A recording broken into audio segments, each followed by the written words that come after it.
இனிய வணக்கங்கள் அன்பு நண்பர்கள். நாள் இறைமையின் வரமாக நமது தளத்தின் முதல் படிநிலையாக நேர்மறை சிந்தனைகளை இப்பொழுது சிந்திக்க இருக்கின்றோம். இப்பிரபஞ்ச வெளியில் நிக்கமர நிறைந்திருக்கும் பரம்பொருளே, உம்மை வணங்குகின்றோம். உந்தன் அளப்பரிய அன்பினால் எங்களுக்கு கிடைத்திட்ட பெற்றோர்கள், வழிகாட்டிகள், உற்றார் உறவினர்கள், நண்பர்கள் மற்றும் ஒவ்வொரு உயிருள்ள ஆன்மாக்கள் மற்றும் உயிரற்ற பொருட்களுக்காகவும் மனம் நிறைந்த நன்றி. உந்தன் அபரிவிதமான படைப்பால் இப்பூவுலகு எழில் நிறைந்த இயற்கையாலும், நிறை வளங்களாலும், நீடித்த நலன்களாலும், ஆக சிறந்த நேர்மறை எண்ணங்களாலும் இவ்வுன்னத உலகிலும் எங்கள் உயிர் துடிப்புள்ள உள்ளங்களிலும் நிக்கமர நிறைந்துள்ளது. உந்தன் அளப்பரிய அன்பினாலும், அருளினாலும், ஆசிராலும் நாங்கள் ஒவ்வொருவரும் உயர்ந்த உன்னதமான வாழ்வியல் பயணத்தை நிறைவுடனும் நிம்மதியுடனும் அன்றாடம் மேற்கொண்டு வருகின்றோம், ஆக சிறந்த வழிகளில். இதனால் நாங்கள் இச்சமூகத்தின் இன்றியமையாதவர்கள் என்பதையும், சீரிய வழியில் பயணிக்கும் அளவிற்கு ஆக்கப்பூர்வமான வழிகளில் எங்களை அன்றாடம் புதுப்பித்தும் வருகின்றோம்.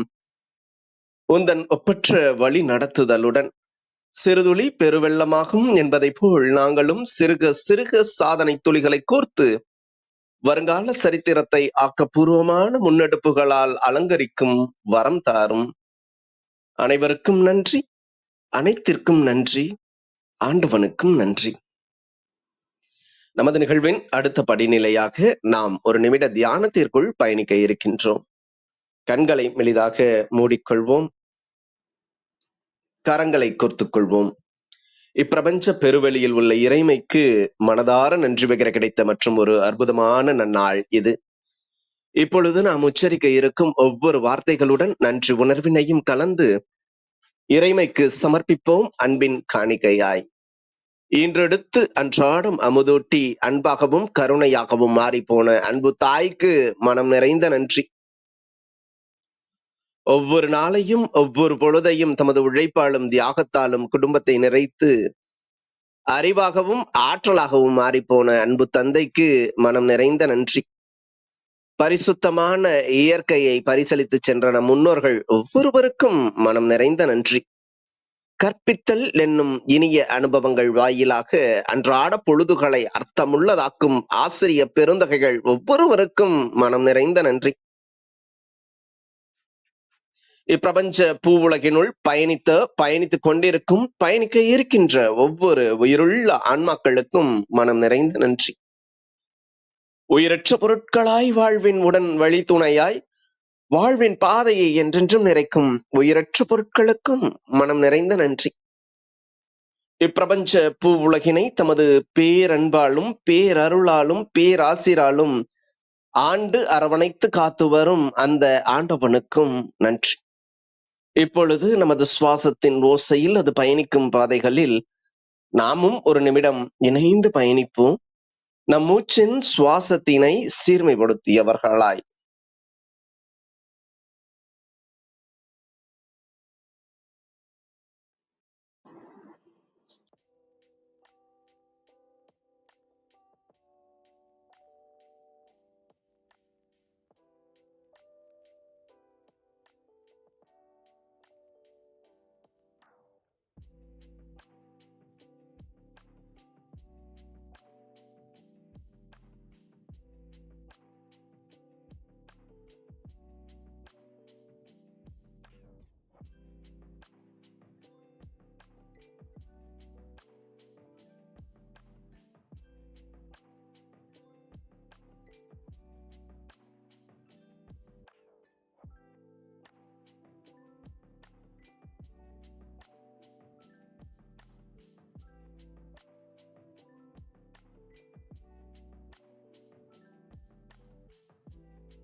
பிரபஞ்ச பெருவெளியில் நிக்குமர நிறைந்திருக்கும் முடிவில்லா பரம்பொருளின் அன்போடும் அருளோடும் ஆசிரோடும் எங்கள் வாழ்வியல் சூழல் அன்றாடம் அர்த்தமுள்ள வகையில் சீருடனும் செம்மையுடனும் பண்பட்டு வருகின்றது.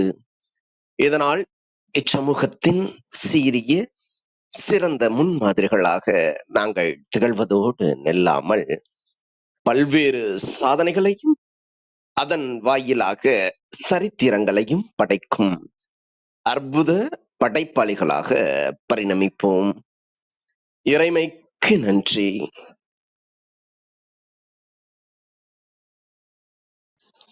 இனிய வணக்கங்கள் அன்பு நண்பர்களே. மீண்டும் ஒரு புத்தம் புதிய நன்னாள் இறைமையின் வரமாக நமது தளத்தின் 777வது நாள் நிகழ்விற்கு உங்கள் ஒவ்வொருவரையும் அன்புடன் வரவேற்பதில் பெருமகிழ்வு கொள்கின்றோம். இந்த நாள் உங்களுக்கு ஆக சிறந்த நன்னாளாக அமைந்திடவும் நீங்கள் அடியெடுத்து வைக்கும் ஒவ்வொரு முயற்சிகளும் உங்களுக்கு ஆக சிறந்த வெற்றிகளையும் பரிசளிக்க அன்பின் வாழ்த்துக்களை பகிர்ந்து கொள்வதில் பெரும் மகிழ்வு கொள்கின்றோம். நாங்கள் அன்பிற்கினிய நண்பர்களே, இந்த வாரம் முழுக்க நாம் எழிலி என்ற ஒரு அற்புதமான தொகுப்பின் கீழ் நமது சிந்தனைகளை செழுமைப்படுத்த இருக்கின்றோம். கார்கால பொழுதுகளில் நமது நாட்கள் கரைந்து கொண்டிருக்கும் சூழலில் எழிலி மழை மேகங்களை குறிக்கக்கூடிய இந்த வார்த்தையினை இந்த வார தொகுப்பாகவும் கொண்டிருக்கின்றோம். கடையேழு வள்ளல்களுள் ஒருவராகவும் எழிலி என்ற பெயர் பார்க்கப்படுகின்றது. எந்த அளவிற்கு மேகம் எந்தவித பாகுபாடும் இன்றி ஒவ்வொருவர் மேலும் இந்த நல் மழையை தூய நீரை சொரிகின்றதோ அது போன்ற வள்ளல் கடையேழு வள்ளலும் ஒருவர் இருந்துள்ளார் என்பதை தமிழ் இலக்கியங்கள் குறிப்பிடுகின்றன. இத்தகையதொரு சிறந்த வாரத்தில் இசை மழை, ஆம், அந்த இசை மழை என்பது திருக்குறளை மையப்படுத்திய ஒரு இசை மழையாக இன்று நம்மிடையே பொழிய இருக்கின்றது. நமது தளத்தில் தொடர் நிகழ்வாக அரங்கேறி வரும் திரை இசையில் திருவள்ளுவர் என்ற அற்புதமான தொடர் நிகழ்வின் மற்றும் ஒரு அழகிய பாகத்தினை அன்பு அம்மா புலவர் ராணி அவர்கள் குரல் மழையாக இன்று பொழிய இருக்கின்றார். செழுமையான கருத்துக்களை எப்பொழுதுமே தன்னகத்தே கொண்ட அன்பு அம்மா அவர்கள் அந்த செழுமையான கருத்துக்கு இடையில் இனிமையான பாடல்களையும் நமக்கு பரிசளிப்பதில் வல்லவராக இருப்பவர். எப்பொழுதுமே ஒரு கொட்டும் மழை போல தமது குரல் வாயிலாக நல்ல நல்ல சிந்தனைகளை இந்த சமுதாயத்திற்கு விதைத்து வரும் அன்பு அம்மா அவர்கள் இன்று நமது எளிய அழைப்பினை ஏற்று இன்றைய நிகழ்வின் சிறப்பு அழைப்பாளராக சிறப்பு பேச்சாளராக இணைந்து கொண்ட தருணங்களுக்காக சொல்லரங்க சொந்தங்களாகிய அன்பு நண்பர்கள் ஒவ்வொருவருடனும் இணைந்து சரித்திரம் படைப்போம் தளம் அவரை இந்நிகழ்விற்கு வருக வருக வருக என வரவேற்பதில் பெருமகிழ்வு கொள்கின்றது. வாருங்கள், அடுத்த 50 நிமிடங்கள் அற்புதமான சிறப்புரையில் இணைவோம். நமது வாழ்வியல் புத்தகத்தில் புத்தம் புதிதாய் இன்று மலர்ந்துள்ள புதியதோர் பக்கத்தின் அழகியதோர் அத்தியாயத்தினை எழிலி என்ற அற்புதமான தொகுப்பின் கீழ் திரை இசையில் திருவள்ளுவர் என்ற அற்புதமான தலைப்பின் கீழ் இன்றைய பொழுதை இனிமையான கருத்துக்களுடனும் பாடல்களுடனும் நிறைப்போம்.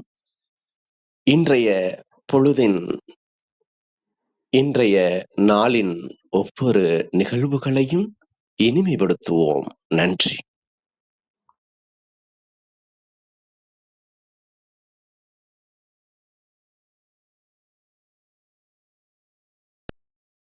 தொடங்கலாமாப்பா? அம்மா தொடங்கலாங்கம்மா. நன்றி. அவையினர் அனைவருக்கும் அன்பு வணக்கம், தமிழ் வணக்கம், குரல் வணக்கம். சரித்திரம் படைப்போம் அவை ஒவ்வொரு நாளும் ஒவ்வொரு மிகச்சிறந்த ஆளுமைகளை கொண்டு வந்து இங்க எல்லோருக்கும் அறிமுகப்படுத்துறாங்க. அந்த வரிசையில என்னையும் சேர்த்து என்னை பெருமைப்படுத்தினதுக்கு ரொம்ப நன்றி. ஆரோக்கிய பிரிட்டாவாகட்டும், கற்பகவல்லி ஆகட்டும், ரேவதி ஆகட்டும், விஜயா அவர்களாகட்டும், இப்படி அதுல உள்ள ஒவ்வொருவருமே தங்களுடைய தனித்திறமையால மிக அளப்பரிய வாய்ப்பை எல்லோருக்கும் தர்றாங்க. அந்த வகையில என்னுடைய நிகழ்வும் அமைந்திருக்குது. அதற்கு இந்த சரித்திரம் படைப்போம் அவைக்கு நான் என்னுடைய மனங்கனிந்த நன்றியை தெரிவித்துக் கொண்டு என்னுடைய உரையை தொடங்குறேன். செந்தமிழே, உயிரே, நறுந்தேனே, செயலினை மூச்சினை உனக்களித்தேனே, நைந்தாயெனில் நைந்து போகும் என் வாழ்வு, நன்னிலை உனக்கெனில் எனக்கும் தானே என்று தமிழினுடைய வாழ்வுதான் தமிழின் வாழ்வுதான் தமிழர்களின் வாழ்வு என்று தோள் தட்டுறார் பாவேந்தர். இப்ப என்றும் இந்த செந்தமிழை சங்க இலக்கியங்கள் 10 பாட்டு 8 தொகைன்னு சொல்லுவாங்க. இந்த 10 பாட்டும் 8 தொகையும் 14 மேல் கணக்குன்னு சொல்லுவாங்க. அதே போல அடுத்து வந்த நூல்களான நாலடி, நானாற்பது, முப்பால், ஏலாதி, கடுகம், கோவை போன்ற 18 நூல்களையும் 14 கீழ்கணக்குன்னு சொல்லுவாங்க. அந்த 14 கீழ்கணக்கு நூல்கள் பெரும்பாலும் வாழ்வியல் நீதிகளை உணர்த்த வந்த நூல்களா இருக்கும். அதுல நாலடியாரின் திருக்குறளும் அற இலக்கியத்தினுடைய ஆணி வேறா இன்றளவும் திகழுது. அதனால்தான் ஆளும் வேலும் பல்லு குருதி, நாலும் இரண்டும் சொல்லு குருதின்னு சொல்லிட்டு சொன்னாங்க நம்முடைய முன்னோர்கள். அதுலயும் இந்த திருக்குறள்ல இதுல இல்லாத எந்த பொருளும் இல்லைன்னு திருவள்ளுவர் மாலை சொல்லும். எல்லா பொருளும் இதன்பால் உள, இதன்கண் இல்லாத எப்பொருளும் இல்லையால் அப்படின்னு சொல்லிட்டு வள்ளுவர் மாலை சொல்லும். அது அப்படிப்பட்ட திருக்குறள் கூறிய உயரிய கருத்துக்கள் என்ன ஆகுதுன்னா, அந்த உயரிய கருத்துக்களை பிற்கால கவிஞர்களாகட்டும் அல்லது இக்கால கவிஞர்களாகட்டும் என்ன பண்றாங்கன்னா, தங்களுடைய திரை இசை அதுலயும் முக்கியமா திரை இசை பாடல்கள்ல பொதிந்து வைத்திருக்காங்க இல்லையா? அதையெல்லாம் நினைந்து நெகிழ்ந்து போற்றுறதுதான் இந்த நிகழ்வுடைய தலைப்பா இருக்குது. அந்த வகையில நான் எடுத்துக்கிட்ட இந்த பாடல்ல முதல் பாடல் 1962ல ஸ்ரீதர் இயக்கத்துல வெளிவந்த சுமைதாங்கி படப்பாடல். இது கண்ணதாசனுடைய வரிகளை கானமாக்கி காற்றிலே அந்த கண்ணதாசனுடைய வரிகளை கானமாக்கி காற்றுல உலவ விட்டவங்க மெல்லிசை மன்னர்கள். இந்த அதாவது இந்த பாட்டு எப்படி ஆரம்பிக்குதுன்னா, மயக்கமா, கலக்கமா, மனதிலே குழப்பமான்னு ஆரம்பிக்குது. அதாவது கதையினுடைய தலைவன் ஒரு குழப்பமான ஒரு நிலையில இருக்கிறான். அவன் மிகச்சிறந்த நல்ல பண்புகளை எல்லாம் கொண்டவன், அறிவாளி. அதனால அவன் அந்த குழப்பமான நிலையில இருக்கும் பொழுது அவனுடைய மனசாட்சியே அவனை நோக்கி ஏன் இப்படி கலங்கி நிக்கிற, ஏன் இப்படி மயங்கி நிக்கிற அப்படின்னு சொல்லிட்டு அவனுக்கு ஒரு உத்வேகத்தை தர்ற மாதிரி இந்த பாட்டை அமைச்சிருப்பார் கண்ணதாசன். அது ஆரம்பிக்கும் பொழுதே மயக்கமா, கலக்கமா, மனதிலே குழப்பமா, வாழ்க்கை என்றால் 1000 இருக்கும், வாசல் தோறும் வேதனை இருக்கும் பாட்டு போகும். இப்போ இதுல பார்க்க போனா இந்த உலகமே எப்படி இருக்குதுன்னு சொன்னா, இரவு பகலு, இன்பம் துன்பம், பள்ளம் மேடு, உயர்வு தாழ்வு இப்படின்னு பல்வேறு வகையான இருவேறு வகையான கருத்துக்களை கொண்டிருக்கும், அமைப்புகளை கொண்டிருக்கும். அதான் வள்ளுவர் அழகா சொல்லுவாரு, இருவேறு உலகத்து இயற்கை அப்படிம்பார். அந்த இருவேறு உலகத்து இயற்கைகள் ஒன்றுக்கொன்று ஒண்ணுக்கு ஒண்ணு எல்லையா இருக்கும், ஒண்ணுக்கு ஒண்ணு அரண் செய்து கொண்டு போகும். அப்பதான் வாழ்க்கை நன்றா இருக்கும். நாணயத்தின் இரு புறங்கள் மாதிரி வாழ்வினுடைய உயர்வு தாழ்வு இன்பம் துன்பம் எல்லாம் சமமா கலந்து வரணும். வரலன்னா கூட அதை சமமா எடுத்துக்கிட்டு முன்னேறணும். துன்பத்தை துன்பமா கருதாம, இன்பம் வரும்போது எகிரி குதிக்காம சமமா கொண்டு போகும் பொழுதுதான் அந்த வாழ்க்கை மிக சிறப்பா அமையும். இதுல இன்பத்தின் எல்லையில தான் துன்பம். இன்பமே இருந்தா நல்லா இருக்குமா? இருக்காது. இன்பத்தின் எல்லையில துன்பம் தோன்ற மாதிரி வாழ்க்கையினுடைய ஒவ்வொரு கட்டத்திலயும் அடுத்த நிலை தோன்றும். அதான் பாரதியார் ரொம்ப அழகா சொல்லுவார் குயில் பாட்டுல, காதல் காதல் காதல் காதல் போயின் சாதல் சாதல்னு சொன்னவரு, இன்பம் இன்பம் இன்பம் இன்பத்திற்கோர் எல்லை காணின் துன்பம் துன்பம் துன்பம் அப்படிம்பார். இப்படி இன்பமும் துன்பமும் கலந்து வரக்கூடிய வாழ்க்கையில மயக்கமும் கலக்கமும் ஏற்படுறது பொறுத்தருங்க இயல்புதானே. அப்படி மயங்கி கலங்கி நிற்கக்கூடிய மனதை தூக்கி நிறுத்தது இந்த பாட்டு. இந்த பாட்டுக்கு இன்னொரு சிறப்பும் உண்டு. அந்த காலத்துல பாடல் எழுத வந்த அ திரைப்பட பாடலாசிரியர் முயன்று ஆரம் என்ற தோற்று போய் மனம் எப்பொழுதும் ஒரு முயற்சி எடுக்கிற உடனே உடனே முடிஞ்சிராது இல்லையா? தோற்ற நிலையில தோற்றம் இல்ல, மனம் தளர்ந்து போன நிலையில ஊருக்கு போக தயாரா இருந்த வாலி அவர்கள அவருடைய நண்பரான பி.பி. ஸ்ரீனிவாஸ் சந்திக்க வராரு. அவருக்கு உற்றுழி உதவியா இருந்தவர் அவர்தான் அந்த காலத்துல. அவரு நான் ஊருக்கு போறேன்னு சொன்ன உடனே, "ஏன் நான் சரி, சரி நான் இன்னைக்கு ஒரு பாடல பதிவு பண்ணேன். அந்த பாட்ட கேட்டு பாரு" அப்படின்னு சொல்லிட்டு இந்த பாட்ட பாடுறாரு. இந்த பாடல் வரிகளை ஒவ்வொன்னும் கேட்ட பிறகு வாலியினுடைய மனம் முற்றிலும் மாறி போகுது. உடனே இங்கேயே தங்கி இருந்து அந்த பாடலுக்கான காரணகர்த்தாவான கண்ணதாசனுக்கு எதிராகவே கவிதைக்கு கடையை விரித்து, இப்போ கூட நாம ஒரு பாடல் எடுத்துக்கிட்டா, கண்ணதாசன் பாட்ட வாலி எழுதுனதும்போ, வாலி எழுதுனத கண்ணதாசன் எழுதுனதும்போம். அப்படி 2 பேர் பாடல் வரிகளுமே ஏறக்குறைய ஒரே போல ரொம்ப அழகா, அருமையா இருக்கும். அ அது மாரி பண்றாரு. அது மாரி அவருடைய மனதையே மாற்றி அவரே பல இடங்கள்ல சொல்லியிருக்காரு. தன்னுடைய உரையிலே பல சொல்லியிருக்காரு. "இந்த பாட்டு தான் என்ன மாத்துச்சு" அப்படின்னு சொல்லியிருக்கிறாரு. அந்த பாட்டுல எ வாழ்க்கை என்றால் அந்த பாட்டு என்ன சொல்றதுன்னா, "வாழ்க்கை என்றால் 1000 இருக்கும். வாசல் தோறும் வேதனை இருக்கும்." ஒரு நம்முடைய நாம நெனைக்கிறோம். நம்மை சுற்றி உள்ளவர்கள் எல்லாரும் சந்தோஷமா இருக்கிறாங்க. நாம தான் துக்கமா இருக்கிறோம். அவனாண்ட அது இருக்குது, இவனாண்ட இது இருக்குன்னு சொல்லிட்டு, அடுத்தவங்கள பார்த்து நம்ம என்ன பண்றோம்னா, அ நம்முடைய மனதை தவறானன்னு சொல்ல முடியாது. துன்பத்துக்குள்ள நாமே ஆழ்த்திக்கிறோம். "வாசல் தோறும் வேதனை இருக்கும்" அப்படிங்கிறார் கண்ணதாசன். ஒவ்வொரு வாழ்க்கையிலயும் ஆயிரக்கணக்கான பிரச்சனைகள் வரும். ஏன்னா மனித மனம் எண்ணுவது ஒரு எண்ணம் கிடையாது. அதாவது மண் அ "உண்பது நாழி உடுப்பது 4 முழம் 80 கோடி நினைந்து எண்ணுவனன்றாங்க ஔவையார். அது மாரி எண்ணற்ற எண்ணங்கள் நம்ம மனதுல வரும்பொழுது, நம்முடைய ஆசைகளும் அதுக்கேத்த மாரி பல்கி பெருகும் பொழுது, வாழ்க்கையில துன்பம் வரத்தான் செய்யும். அந்த துன்பத்தை வென்று எப்படி இன்பமான வழியை தேடணுன்றத வாழ்க்கை என்றால் 1000 இருக்கும். வாசல் தோறும் வேதனை இருக்கும். ஒவ்வொரு வாசலையும் ஏதாவது இப்போ பார்த்தாக்கா தெரியும். அதாவது தன்னுடைய மகனை இழந்த தாய் ஒருத்தி புத்தர்கிட்ட போயிட்டு, அ "என்னுடைய ஒரே மகன் இவனை பிரிஞ்சு என்னால உயிர் வாழ முடியாது. நீங்க இவனுக்கு உயிர்ப்பித்து தரணும்னு" கேட்கும்பொழுது புத்தர் சொல்லுவார், "அப்படியாம்மா நான் செய்யறேன். ஆனா நீ என்ன பண்ணணும், ஒரே ஒண்ணு மட்டும் செய்யணும். இந்த நீங்க பக்கத்துல உள்ள வீடுகள்ல போயிட்டு, மரணமே நிகழாத வீடு ஏதாவது ஒண்ணு இருந்தாக்கான்னு சொல்றேன். மரணமே நிகழாத ஒரு வீட்ல போயிட்டு ஒரு பிடி கடுகு வாங்கிட்டு வா. அத வச்சு நான் உன் பையன உயிர்ப்பித்து தரேன்றார்." இவளும் என்ன பண்றா, ரொம்ப ஆவலோட வேகத்தோட போறா. போய் பார்த்தாக்கா, ஒவ்வொரு குடும்பத்திலயும் ஒவ்வொரு குடும்பத்திலயும் மரணம் நிகழாத ஒரு நிலையே இல்ல. அப்பதான் புரியுது அவளுக்கு. மரணம் என்பது பிறப்பு என்று இருந்தாக்கா, இறப்பு என்பது உண்மைதான். நம்ம நம்முடைய மகனுக்காக பார்க்கிறோம். கணவனை இழந்தவங்க, தந்தையை இழந்தவங்க, தாயை இழந்தவங்க, தாய், தந்தை 2 பேரையும் இழந்த குழந்தைகள் இப்படின்னு எவ்வளவோ பேர் இருக்கிறத பார்த்த உடனே மனசலிச்சு போய் அவர்கிட்ட என்னை காத்தருளுங்கன்னு சொல்லிட்டு சரணாகதி அடைந்த மாதிரிலாம் கதைகள்லாம் உண்டு. இந்த கதைகள்லாம் கூட வாழ்க்கையில துன்பத்தை கண்டு துவளக்கூடாதுன்றத சொல்றதுதான் இது. அதத்தான் வந்த துன்பம் எது என்றாலும் வாடி நின்றால் ஓடுவதில்லை. துன்பத்த பார்த்து நம்ம முதல்ல துன்பம் என்பதே 2 வகையா சொல்லலாம். ஒண்ணு என்னது? வந்த துன்பம். அதாவது நம்மை தேடி வரக்கூடிய துன்பம். இன்னொன்னு என்னன்னு சொன்னா, நாமே உருவாக்குற துன்பம். அதாவது கண்ணதாசன் ஒரு பாட்டுல அழகா சொல்லியிருப்பாரு. "சின்ன சின்ன துன்பமெல்லாம் எண்ண எண்ண கூடுபடான்னு" சொல்லிட்டு. ஒரு துன்பம் வரும்பொழுது, அது நாம என்ன பண்றோம்னா, பெருசா நெனச்சுக்கிட்டே போறோம். அது மாரி நெனைக்க நெனைக்க தான் பெருசாகுது. ஒரு சின்ன கல்ல எடுத்துக்கிட்டு நம்ம கண்ணுக்கு அருகிலே வச்சு பார்த்தா, அந்த கல்லு பெருசா தெரியும். அதே கல்ல கொஞ்சம் தட்டி சற்று தொலைவில வைத்து பார்த்தா, அது ரொம்ப சின்னதா தெரியும்.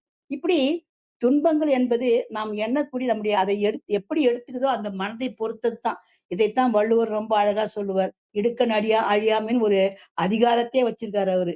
"இடும்பைக்கு இடும்பை படுப்பர், இடும்பைக்கு இடும்பை படாதவர்ங்கிறார்." என்ன அர்த்தம் அதுக்கு பொருளு? துன்பத்தை கண்டு துன்பப்படாதவர், அந்த துன்பத்துக்கு துன்பத்த குடுத்துருவாராம். அப்ப துன்பத்தை கண்டு ஏன்னா துன்பத்தை கண்டு துவளும் பொழுது, நம்முடைய செயல் புரியும் தன்மை அடங்கி போகும், குறைந்து போகும். அப்படி இல்லாம, துன்பத்தை கண்டு துவளாம, நம்ம அடுத்து என்ன பண்ணணும்னு நெனைக்கணும். அதத்தான் ஒரு குறள்ல சொல்லுவாரு அவரு. "இடுக்கண் வருங்கால் நகுக." துன்பம் வரும்போது சிரி. துன்பம் வரும்போது எப்படி சிரிக்க முடியும்னா, அந்த துன்பத்திலேயே உழண்டு அழுதுகிட்டு இருக்காம, அடுத்தத பாரு. ஏன்னு சொன்னா, அதனை அடுத்து ஊர்வது அகுதொப்பதீர். இடுக்கண் வருங்கால் நகுக. ஏன்னு சொன்னா, அந்த துன்பம் நிலையானது கிடையாது. எதுவுமே மாறும். சொல்லுவாங்க இல்லையா, மாற்றம் ஒன்றுதான் மாற்றம் இல்லாதுன்னு சொல்லிட்டு. அந்த துன்பமும் மாறிக்கிட்டே போகும். அதனால அடுத்த வேலைய பாரு அப்படிம்பார் வள்ளுவர். அதத்தான் இந்த பாடல்ல எதையும் தாங்கும் இதயம் இருந்தால், வந்த துன்பம் எது என்றாலும் வாடி நின்றால் ஓடி போயிடாது. துன்பப்பட்டா மட்டும் துன்பம் ஓடணும்னாக்கா நம்ம என்ன பண்ணலாம்? ஒரு நாளைக்கு 1 மணி நேரம் 2 மணி நேரம் டைம் டேபிள் போட்டு உட்கார்ந்து ஓன்னு அழலாம். ஆனா அப்படி போறது கிடையாது அது. அதனால வந்த துன்பம் எது என்றாலும் வாடி நின்றால் ஓடுவதில்லை. அதுக்கு என்ன பண்ணணும்னா, நம்முடைய மனம் உறுதியா இருக்கணும். எண்ணங்கள் தெளிவா இருக்கணும்.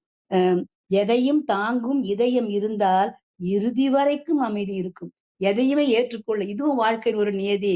இதையும் நாம ஏற்றுக்கொள்ளணும் அப்படின்னு ஏற்றுக்கொண்டு போகும் பொழுது, வாழ்க்கை எப்படி இருக்கும்? அமைதியா இருக்கும். இறுதி வரைக்கும் அமைதி இருக்கும். அப்படிங்கிறாரு இந்த பாடல்ல கண்ணதாசன். அடுத்தது அ ஏழை மனதை மாளிகையாக்கி இரவும் பகலும் காவியம் பாடி. அது என்ன ஏழை மனது?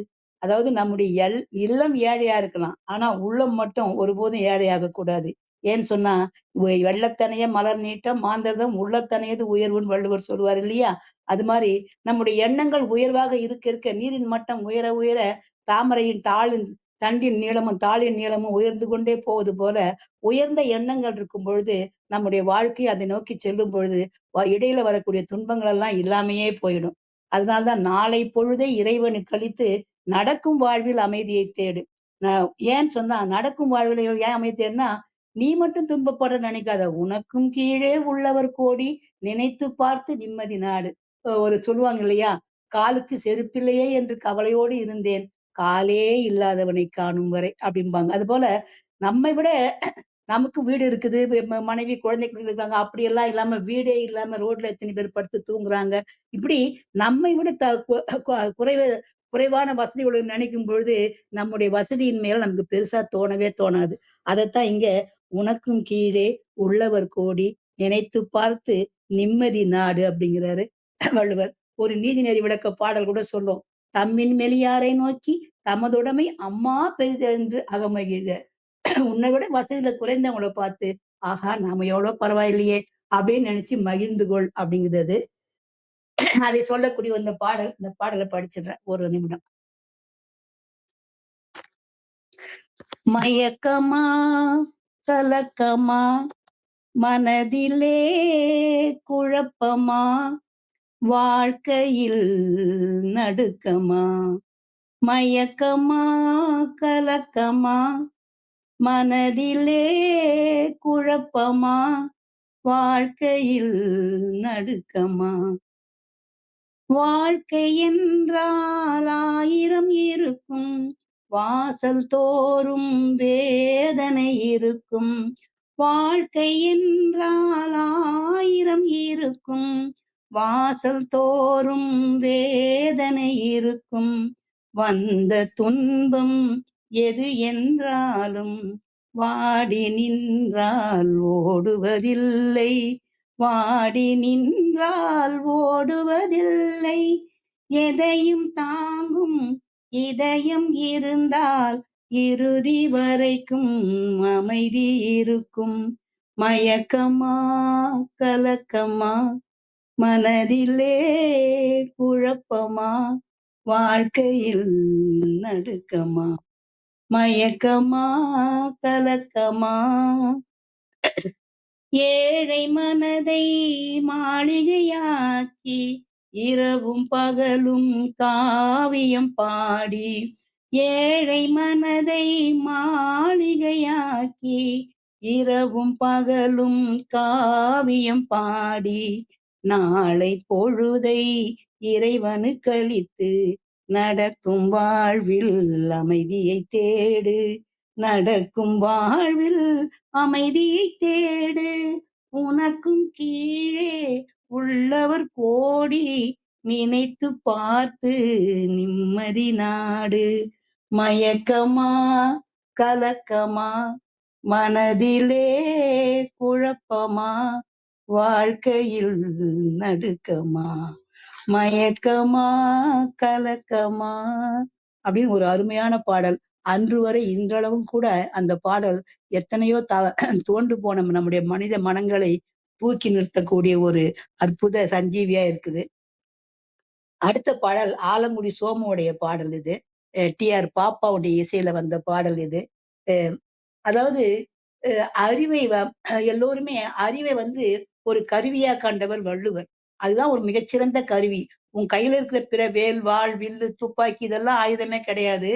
உன்னுடைய வாழ்வை நீ பாதுகாத்துக் கொள்ள வேண்டுமானால் உன்னுடைய துன்பங்கள்ல இருந்து நீ விடுபடணுமானாக்கா உன்னுடைய கையில உள்ள மற்ற கருவிகளை விட அறிவு என்ற கருவிதான் உனக்கு உதவும் அப்படிங்கிறார் வள்ளுவர். அறிவுடைமை என்ற அதிகாரத்தை ரொம்ப அழகா சொல்லியிருப்பார்.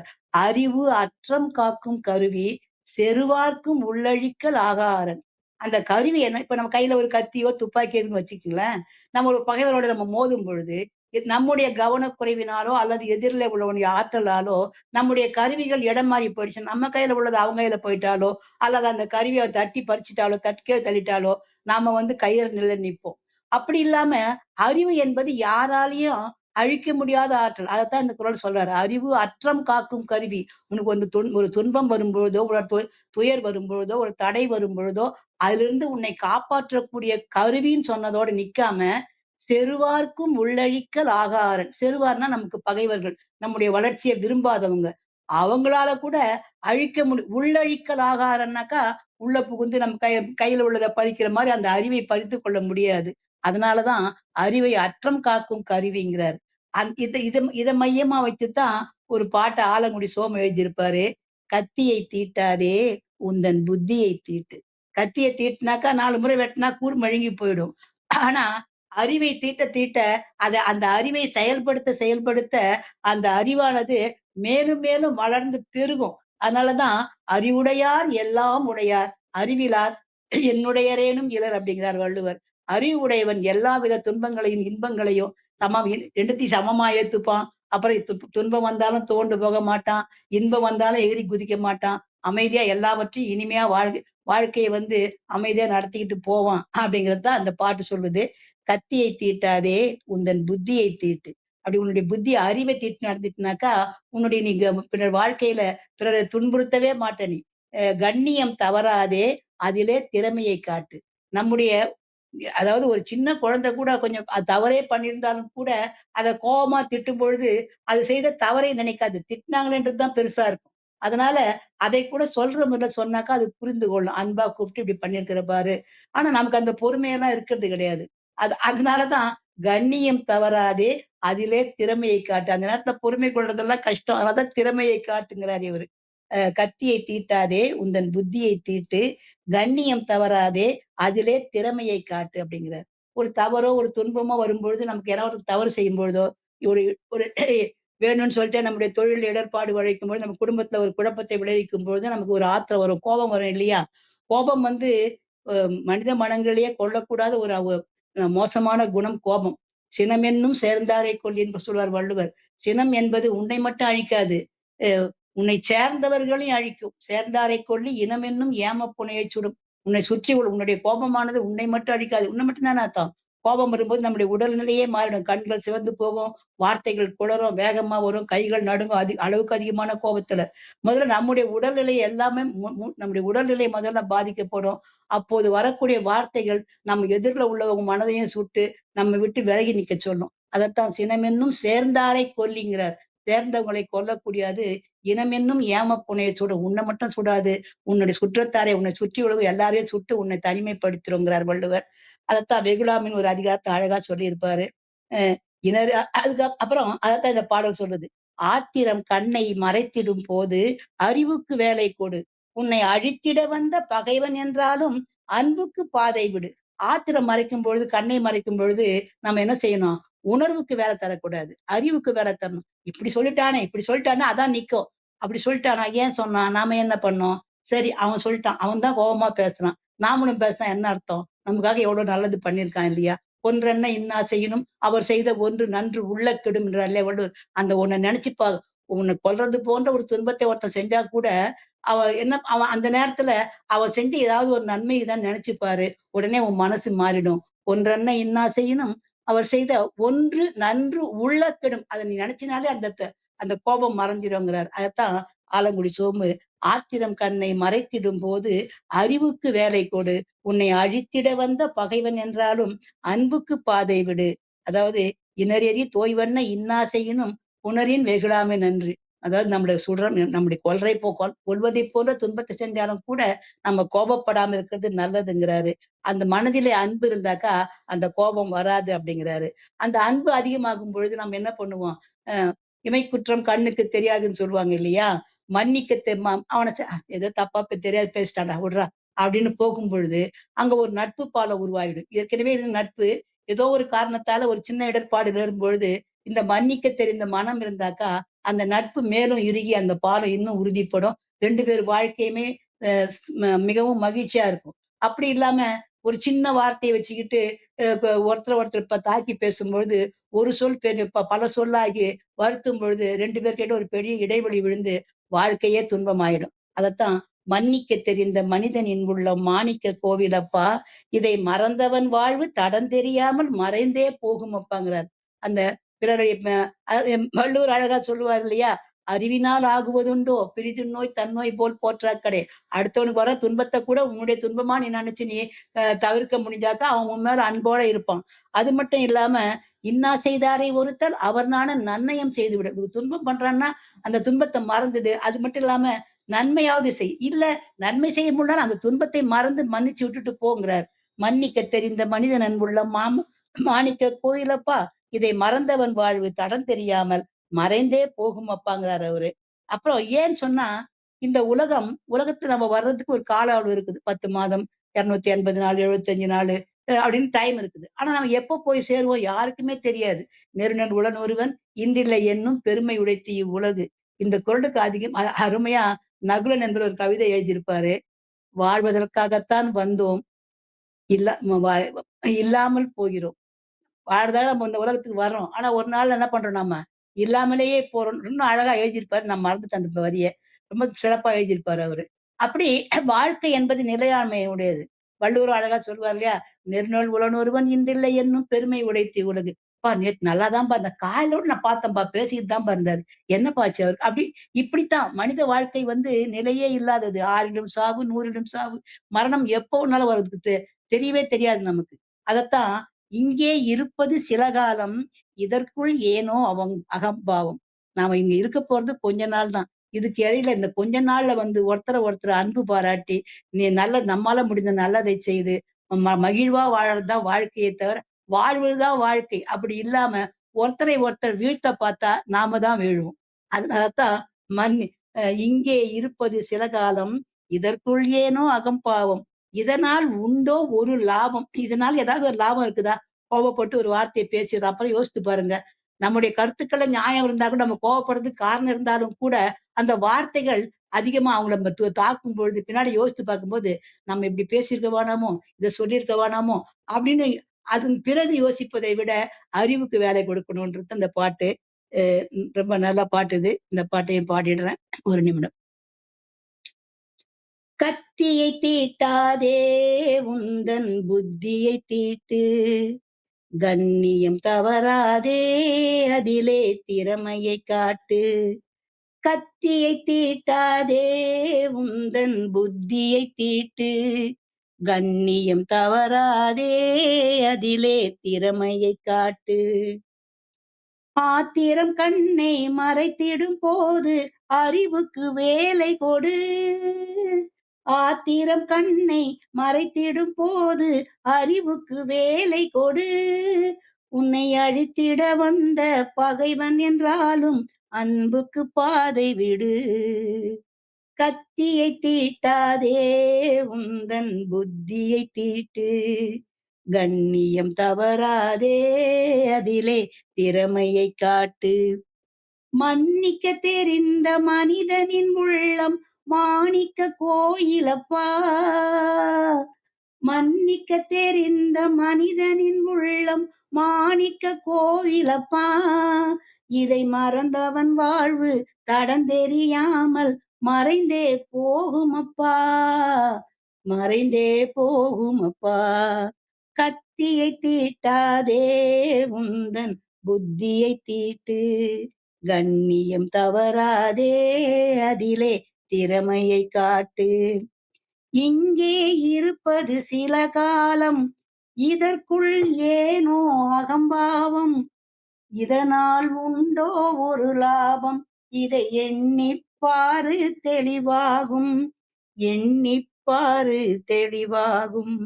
கத்தியை தீட்டாதே உந்தன் புத்தியை தீட்டு, கண்ணியம் தவறாதே அதிலே திறமையை காட்டு. அடுத்த பாடல் என்ன பாடல்னா, இந்த அதாவது இறைவன் நம்மை படைக்கும் பொழுது, ஒவ்வொன்னுக்கும் ஒரு காரணத்தோட தான் படைச்சிருக்கிறார். அறிவோட படைச்சிருந்தார். அவங்க தேவையான எல்லாவற்றையும் இறைவன் இங்க கொடுத்திருக்கிறார். நாம் வரும்போது எதையும் கொண்டு வர்றதும் இல்ல, போகும்பொழுது கொண்டு போக போவதும் இல்ல. இந்த இடைப்பட்ட காலங்கள்ல தான் அவன் கொடுத்த எல்லா வளங்களையும் பயன்படுத்தி வாழணும். அத இந்த பாட்டு ரொம்ப அழகா சொல்லுது. கண்ணதாசன் பாட்டு தான் இது. விஸ்வநாதன் ராமமூர்த்தி இசை. பணத்தோட்டன்ற படத்துல வர பாடல் இது. அதாவது ஒரு பழத்தோட்டம்னா அங்க எது வரும்? குரங்கு வரும். ஒரு மலர் தோட்டம்னா அது அங்க எது வரும்? வண்டு வரும். அப்போ அது போல ஒவ்வொன்னுக்கும் ஒரு தோட்டம் இருக்கிற மாதிரி மனிதனுக்கும் ஒரு தோட்டம் இருக்குது. அது மனத்தோட்டம். அவனுடைய மனம் தான் அவனுக்கு தோட்டம். அந்த மனதிலே நல்ல பழந்தரும் மரங்களும் மனம் தரக்கூடிய மலர்களும் நிறைஞ்சு இருக்கணும். அந்த ஆனா அந்த மனத்தோட்டம் விட்டுட்டு மனிதன் இப்ப என்ன பண்றான்? அந்த மனத்தோட்டத்துல விளையாடாம பணம் தான் பெருசுன்னு சொல்லிக்கிட்டு பணத்தோட்டத்துல போய் விளையாடுறான் அப்படின்ற மாதிரி இந்த பாடல் ஆரம்பிக்கும். அஹ் அதாவது பொருள் அல்லவரை பொருளாக செய்யும் பொருள் அல்லது இல்லை பொருள்வார் வள்ளுவர். பொருள் ஒரு ஒரு அவன்லாம் நல்ல குணங்கள் இருக்காது, மோசமான குணங்கள் இருக்கும், அறிவு இருக்காது, எதையுமே ஆராய்ந்து இருக்கக்கூடிய மன உறுதி இருக்காது. அப்படிப்பட்டவனை கூட எல்லாரும் ஆஹோ ஓஹோன்னு புகழ்வாங்க. ஏன்னு கேட்டா அவன் கையில இருக்கிற காசுக்காக. பொருளற்றவரை ஒரு பொருட்டாக மதிக்க கூடாதவங்களை கூட ஒரு பெரிய ஆள் பொருள் என்று கருதும் மருளானா மாணாக்கர். பொருளற்றவரை பொறுத்தருளுக, பொருளற்றவரை பொருளாக செய்யும் பொருள் அல்லது இல்லை பொருள் அப்படின்னு அந்த குறள் அழகா சொல்லும். அதை செய்யறதுக்கு காரணமே அந்த பொருள் தான். அதனால அந்த மனிதன் மனதுல விளையாடாம பணத்துல விளையாடும் பொழுதுதான் இங்கே பல்வேறு இடர்பாடுகள் அவன் வாழ்விலும் அவனை சுற்றி உள்ளவர் வாழ்விலும் தோன்றுது அப்படிங்கிற இந்த பாட்டு. அஹ் மனத்தோட்டம் போடுமென்று மாயவனார் கொடுத்த உடல். மனதுல தோட்டம் போட்டு நீ மகிழ்ச்சியா நல்ல நல்ல எண்ணங்களை பழம் தரக்கூடிய மரங்களை வளர்க்கிற மாதிரி நல்ல நல்ல எண்ணங்களை வளர்த்து மலரன்றி மனம் நல்ல நல்ல செயல்களை செய்து நீயும் மகிழ்வா வாழ்ந்து மத்தவங்களையும் மகிழ்வா வாழவை அப்படின்னு மனச மனத்தோட்டம் போடணும்னு தான் இந்த உடலை இறைவன் கொடுத்திருக்கிறாரு. ஆனா நாம என்ன பண்றோம்?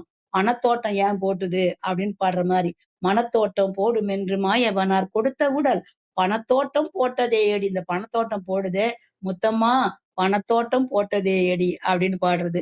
பொதுவாவே சங்க இலக்கியங்கள் தான் பொருள் பாட்டுல எல்லாம் ஒரு ஆணையோ பெண்ணையோ விழிச்சு பாடுறது உண்டு. இங்க முத்தமான அது ஆடு மகன் முன்னிலை, மகடு முன்னிலைன்னு சொல்லுவாங்க. ஆணை முன்னிலைப்படுத்தி பாடினா ஆடு முன்னிலை, பெண்ணை முன்னிலைப்படுத்தி பாடினா மகடு முன்னிலை.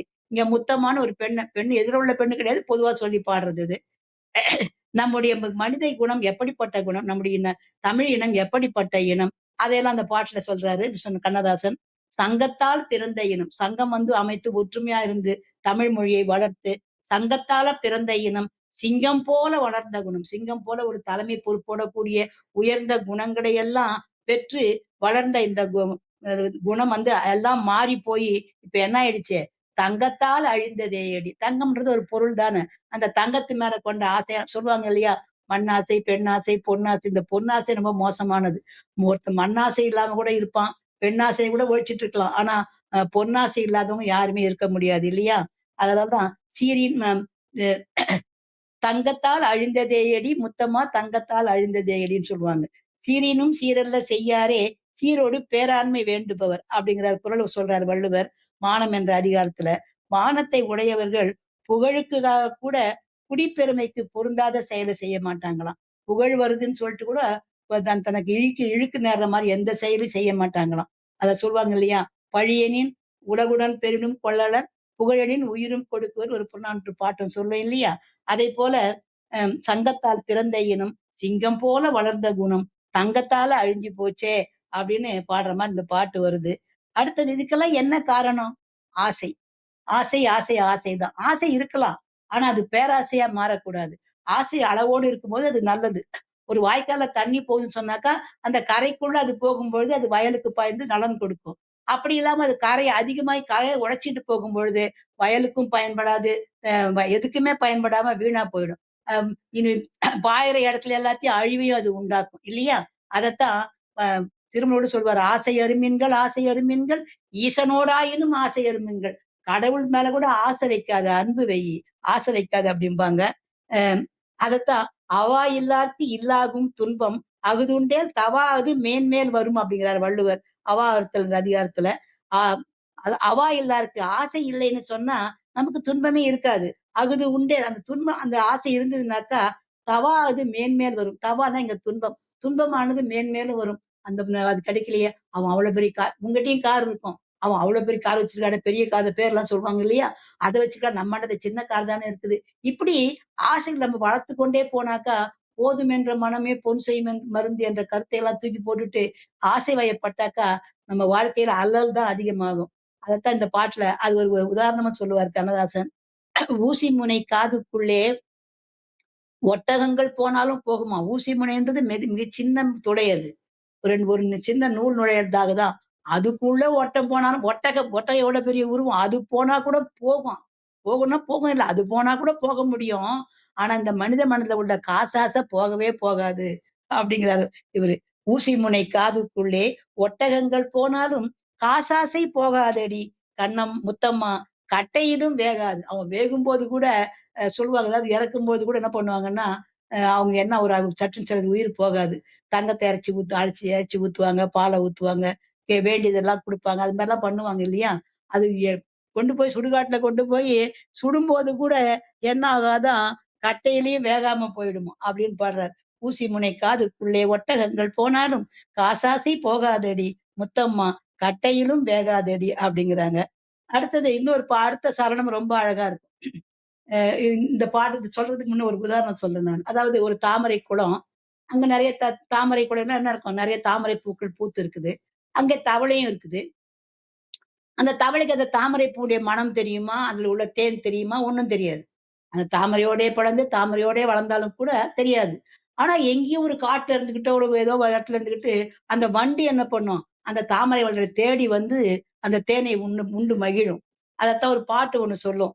தண்டாமரையின் உடன் பிறந்தே தன் தேன் நுகரா மண்டுகம். மண்டுகம்னா தவளை.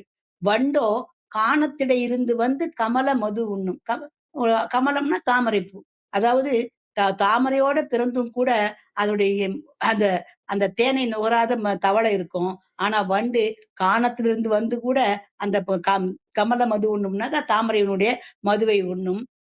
பண்டே பழகி இருந்தாலும், எவ்வளவுதான் பழகினாலும் கூட அறிவில்லாதவங்க வந்து அறிவுடையோர அவங்களுடைய உயர்ந்த குணங்களை போற்ற மாட்டாங்க. புல்லார் நல்லோரை கண்டே கழித்து இங்கு உறவாடி தம்மிற் கலப்பார் கற்றோரை. படிச்சவங்க தான் படிச்சவங்களோட சேருவாங்க சொல்லுவாங்க இல்லையா, இனம் இனத்தோட சேரும்னிட்டு. அதைத்தான் இங்க என்னதான் சொல்றாரு, எண்ணெயுடன் தண்ணீரை எப்படித்தான் கலந்தாலும் இரண்டும் ஒன்று சேராதடி. எண்ணெயும் தண்ணியும் அதனுடைய அறிவியல் பூர்வமா பார்க்க போனா அதனுடைய அடர்த்தி வேற.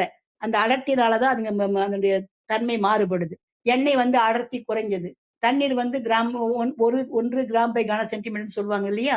ஆனா எண்ணெய் வந்து 0.8 வரும்னு நினைக்கிறேன் நான். அது போல அதால அது ரெண்டுமே கலக்காது. அதே போலதான் ஹற்பர்கள் வந்து அவங்க குணத்தால தனிச்சு நிப்பாங்க, நல்லவரோட போய் சேரவே மாட்டாங்க. அதான் எண்ணெயுடன் தண்ணீரை எப்படித்தான் கலந்தாலும் இரண்டும் ஒன்று சேராதடி முத்தம்மா இயற்கை குணம் மாறாதடி. அந்த இயற்கையான குணம் வந்து அவனுக்கு மாறாது. அதனால்தான் பெரிய சிற்றினம் பெரியோரே துணைக்கோடல் ஒரு அதிகாரம் வகுத்த வள்ளுவர், சிற்றினம் சேராமைன்னு சொல்லிட்டு பெரியவங்களே துணையாக கொண்டு ஒழுகுங்கள். அறிவுல குறைந்தவன் அறிவுல குறைந்தா தப்பு கிடையாது, எண்ணங்களை குறைந்தவர்கள் தீய எண்ணம் கொண்டவர்களை அற்பர்களோடு சேரக்கூடாது. அதுதான் சிற்றினம் சேராமைன்னு ஒரு 10 குறள் சொல்லியிருப்பாரு. இந்த பாட்டை பாடிடுறேன். குரங்கு வரும் தோட்டமடி பழத்தோட்டம், வண்டு வரும் தோட்டமடி மலர் தோட்டம், மனிதனுக்கு தோட்டமடி மனத்தோட்டம், அந்த மனிதன் விளையாடும் இடம் பணத்தோட்டம் பணத்தோட்டம் பணத்தோட்டம். மனத்தோட்டம் போடுமென்று மாயவனார் கொடுத்தவுடன் பணத்தோட்டம் போட்டதே எடி முத்தமா, பணத்தோட்டம் போட்டதே எடி.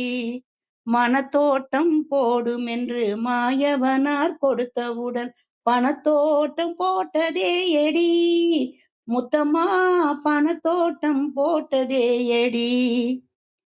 சங்கத்தால் பிறந்த இனம் சிங்கம் போல வளர்ந்த குணம், சங்கத்தால் பிறந்த இனம் சிங்கம் போல வளர்ந்த குணம், தங்கத்தால் அழிந்ததே எடி முத்தம்மா, தங்கத்தால் அழிந்ததே எடி.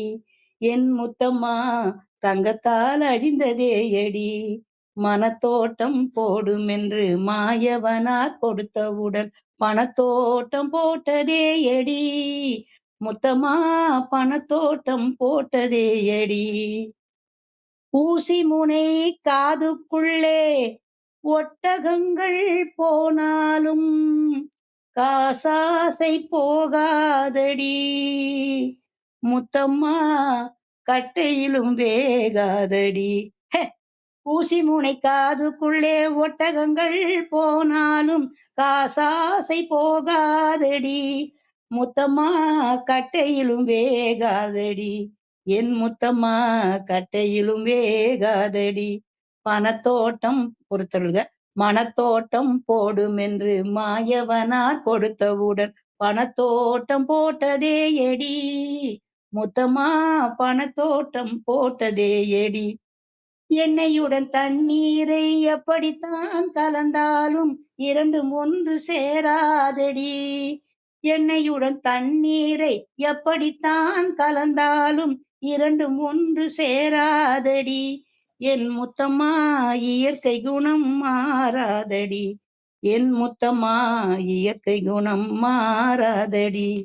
பணத்தோட்டம் போடும் மனத்தோட்டம் போடும் என்று மாயவனார் கொடுத்தவுடன் பணத்தோட்டம் போட்டதே எடி முத்தம்மா, பணத்தோட்டம் போட்டதே எடி. என் முத்தம்மா, பணத்தோட்டம் போட்டதே எடி. அடுத்த பாடல். அறம் பொருள் இன்பம், அற வழியில வாழ்ந்து பொருளை ஈட்டி இன்பத்தோட வாழணுன்றதுதான் உலகியல் நெறி இல்லையா? அறம் பொருள் இன்பம் வீடடைதல் நூற்பயனேன்னு இலக்கியங்களும் இலக்கணங்களும் சொல்லும். அந்த வகையில இன்பத்து பால்னு ஒரு அதிகாரத்துறை வள்ளுவர் கொடுத்துறாரு. ஆனா நம்ம பெரும்பாலும் நம்ம என்ன பண்றோம்னா, அதெல்லாம் என்னமோ ஒரு தீண்டத்தகாத ஒரு மாதிரி அதை தொடர்றதே இல்லை. அதுக்குள்ள எதுவுமே அந்த இடத்துக்குள்ள போய் நுழைஞ்சு பார்க்கும் பொழுதுதான் அதனுடைய அருமையெல்லாம் தெரியும். எவ்வளவு அழகா எழுதியிருக்கிறார். உண்மையிலேயே வள்ளுவர் ஒரு மிகச்சிறந்த காதலர். ரொம்ப அழகா அந்த காதல் கொண்டவனுடைய மன உணர்வுகளை எல்லாம் கவிஞர்கள் எப்பவுமே பிறருடைய மன உணர்வுகளை தான் உணர்ந்து அவங்க உணர்ந்த மாதிரியே அதை சொல்றதுல வல்லவர்கள். அதனாலதான் நம்ம ஒரு பாட்டை பார்க்கும் பொழுது ஒரு நம்ம அந்த அதெல்லாம் நம்ம நம்முடைய வாழ்க்கையில அனுபவிச்சிருப்போம். அது நமக்கு சொல்ல தெரியாம போகும். அவங்க அதை சொல்லும் பொழுது ஆமா இல்ல, அதைதான் நானே தான் சொல்ல நினைச்சேன் அப்படின்னு நம்ம நினைப்போம் இல்லையா? அது மாதிரி தலைவன் தலைவி ஒருவன் ஒருத்தின்ற மாதிரி அவங்க மனநிலையெல்லாம் ரொம்ப அழகா 25 அதிகாரம் 250 குறள்கள்ல ரொம்ப அழகா வெளிப்படுத்தி இருப்பாரு. ஒருவன் ஒருத்தரை பாக்குறாங்க, பார்க்கும் பொழுது அன்பு கொள்றாங்க. இது எல்லா காலத்திலயும் சங்க காலம் தொட்டு இந்த காலம் வரைக்கும் எல்லா வாழ்க்கையிலும் நிகழக்கூடியதுதான். எல்லார் வாழ்க்கையில இல்லைன்னா கூட பெரும்பாலர் வாழ்க்கையில் நிகழக்கூடியதுதான். அப்படி இருக்கும்போது ஒருவனை ஒருத்தி விரும்பி போகும்போது அவனை பார்க்க நேரம் வரும்போது அவனாண்ட சொல்ற மாதிரி ஒரு கடிதம் எழுதுற மாதிரி இந்த பாட்டு ஆரம்பிக்குது. அன்புள்ள அத்தான் வணக்கம், உங்கள் ஆயிழை கொண்டால் மயக்கம். ஆயிழைன்னா ஆராய்ந்து எடுத்த அணிகலன்கள், நல்லா தேர்ந்தெடுத்து சுத்தமான ரொம்ப அதிகமா கலப்படம் போக கலப்புக்கு தங்கம்னாலே செம்பு கலந்தாலும் நகை செய்ய முடியும்.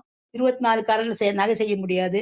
22 கேரட்னா நல்ல தங்கம். அது 916ன்றது அதுதான். அப்படி இல்லாம அதை விட கம்மியா செஞ்சாக்கா அது அந்த பளபளப்பு தன்மையெல்லாம் குறைஞ்சிரும். அதைத்தான் ஆயிழைன்னா ஆராய்ந்து எடுத்த ஆய்ந்து தேர்ந்தெடுத்த. அது மட்டும் நகை நுணுக்கமா செய்வாங்க இல்லையா? அது போல நல்ல வேலைப்பாடோட கூடிய நகைகளை அணிந்த பெண்ணே, இந்த தன்னைத்தானே சொல்லிக்கிறா, ஆயிழை கொண்டால் மயக்கம்னுட்டு. அன்புள்ள அத்தான் வணக்கம், உங்கள் ஆயிழை கொண்டால் மயக்கம். அப்ப அவன் வந்துடுறான். உடனே அவனை பார்த்தே பாடுற மாதிரி இந்த பாட்டு அமைஞ்சிருக்கும். பொதுவா பெண்களுடைய கண்களை மீனுக்கு ஒப்பிடுவாங்க, வாளுக்கு ஒப்பிடுவாங்க, வேல் தான் அந்த முனையில உள்ள வேலினுடைய அந்த நுனி மாதிரி அதுக்கு ஒப்பிடுவாங்க. இங்க கண்ணதாசன் பாட்டு தான். கைராசி என்ற படத்துல வந்த பாட்டு. கோவர்த்தனம் என்றவர் பாடின பாட்டு, இசையமைத்தவர் பாடல் இது. தென்னவர் கையிருக்கும் திருவாளை போல் இருக்கும். தென்னவர்னா பாண்டிய மன்னர். சேர சோழப்பான் எல்லாரும் இருந்தாலும் இந்த இடத்துல அவர் பாடுறாரு அவரு. தென்னவர் கையிருக்கும் திருவாளை போல் இருக்கும் கண்ணிருந்தும் இல்லை உறக்கம். அந்த வாள் போல நீண்ட பெரிய விழி எனக்கு. சரோஜாஜி பாட்டு தான் இது. அந்த அவ கண்ணும் பெருசாதான் இருக்கும். தென்னவர் கையிருக்கும் திருவாளை போல் இருக்கும் கண்ணிருந்தும் இல்லை உறக்கம். பொதுவாக ஒருத்தர் மீது ஒருத்தர் அன்பு கொண்டவங்க அவங்கள பார்க்க முடியலனாலோ அல்லது பிரிஞ்சு நிற்கும் பொழுதோ தூக்கம் வராம தவிப்பாங்க இல்லையா?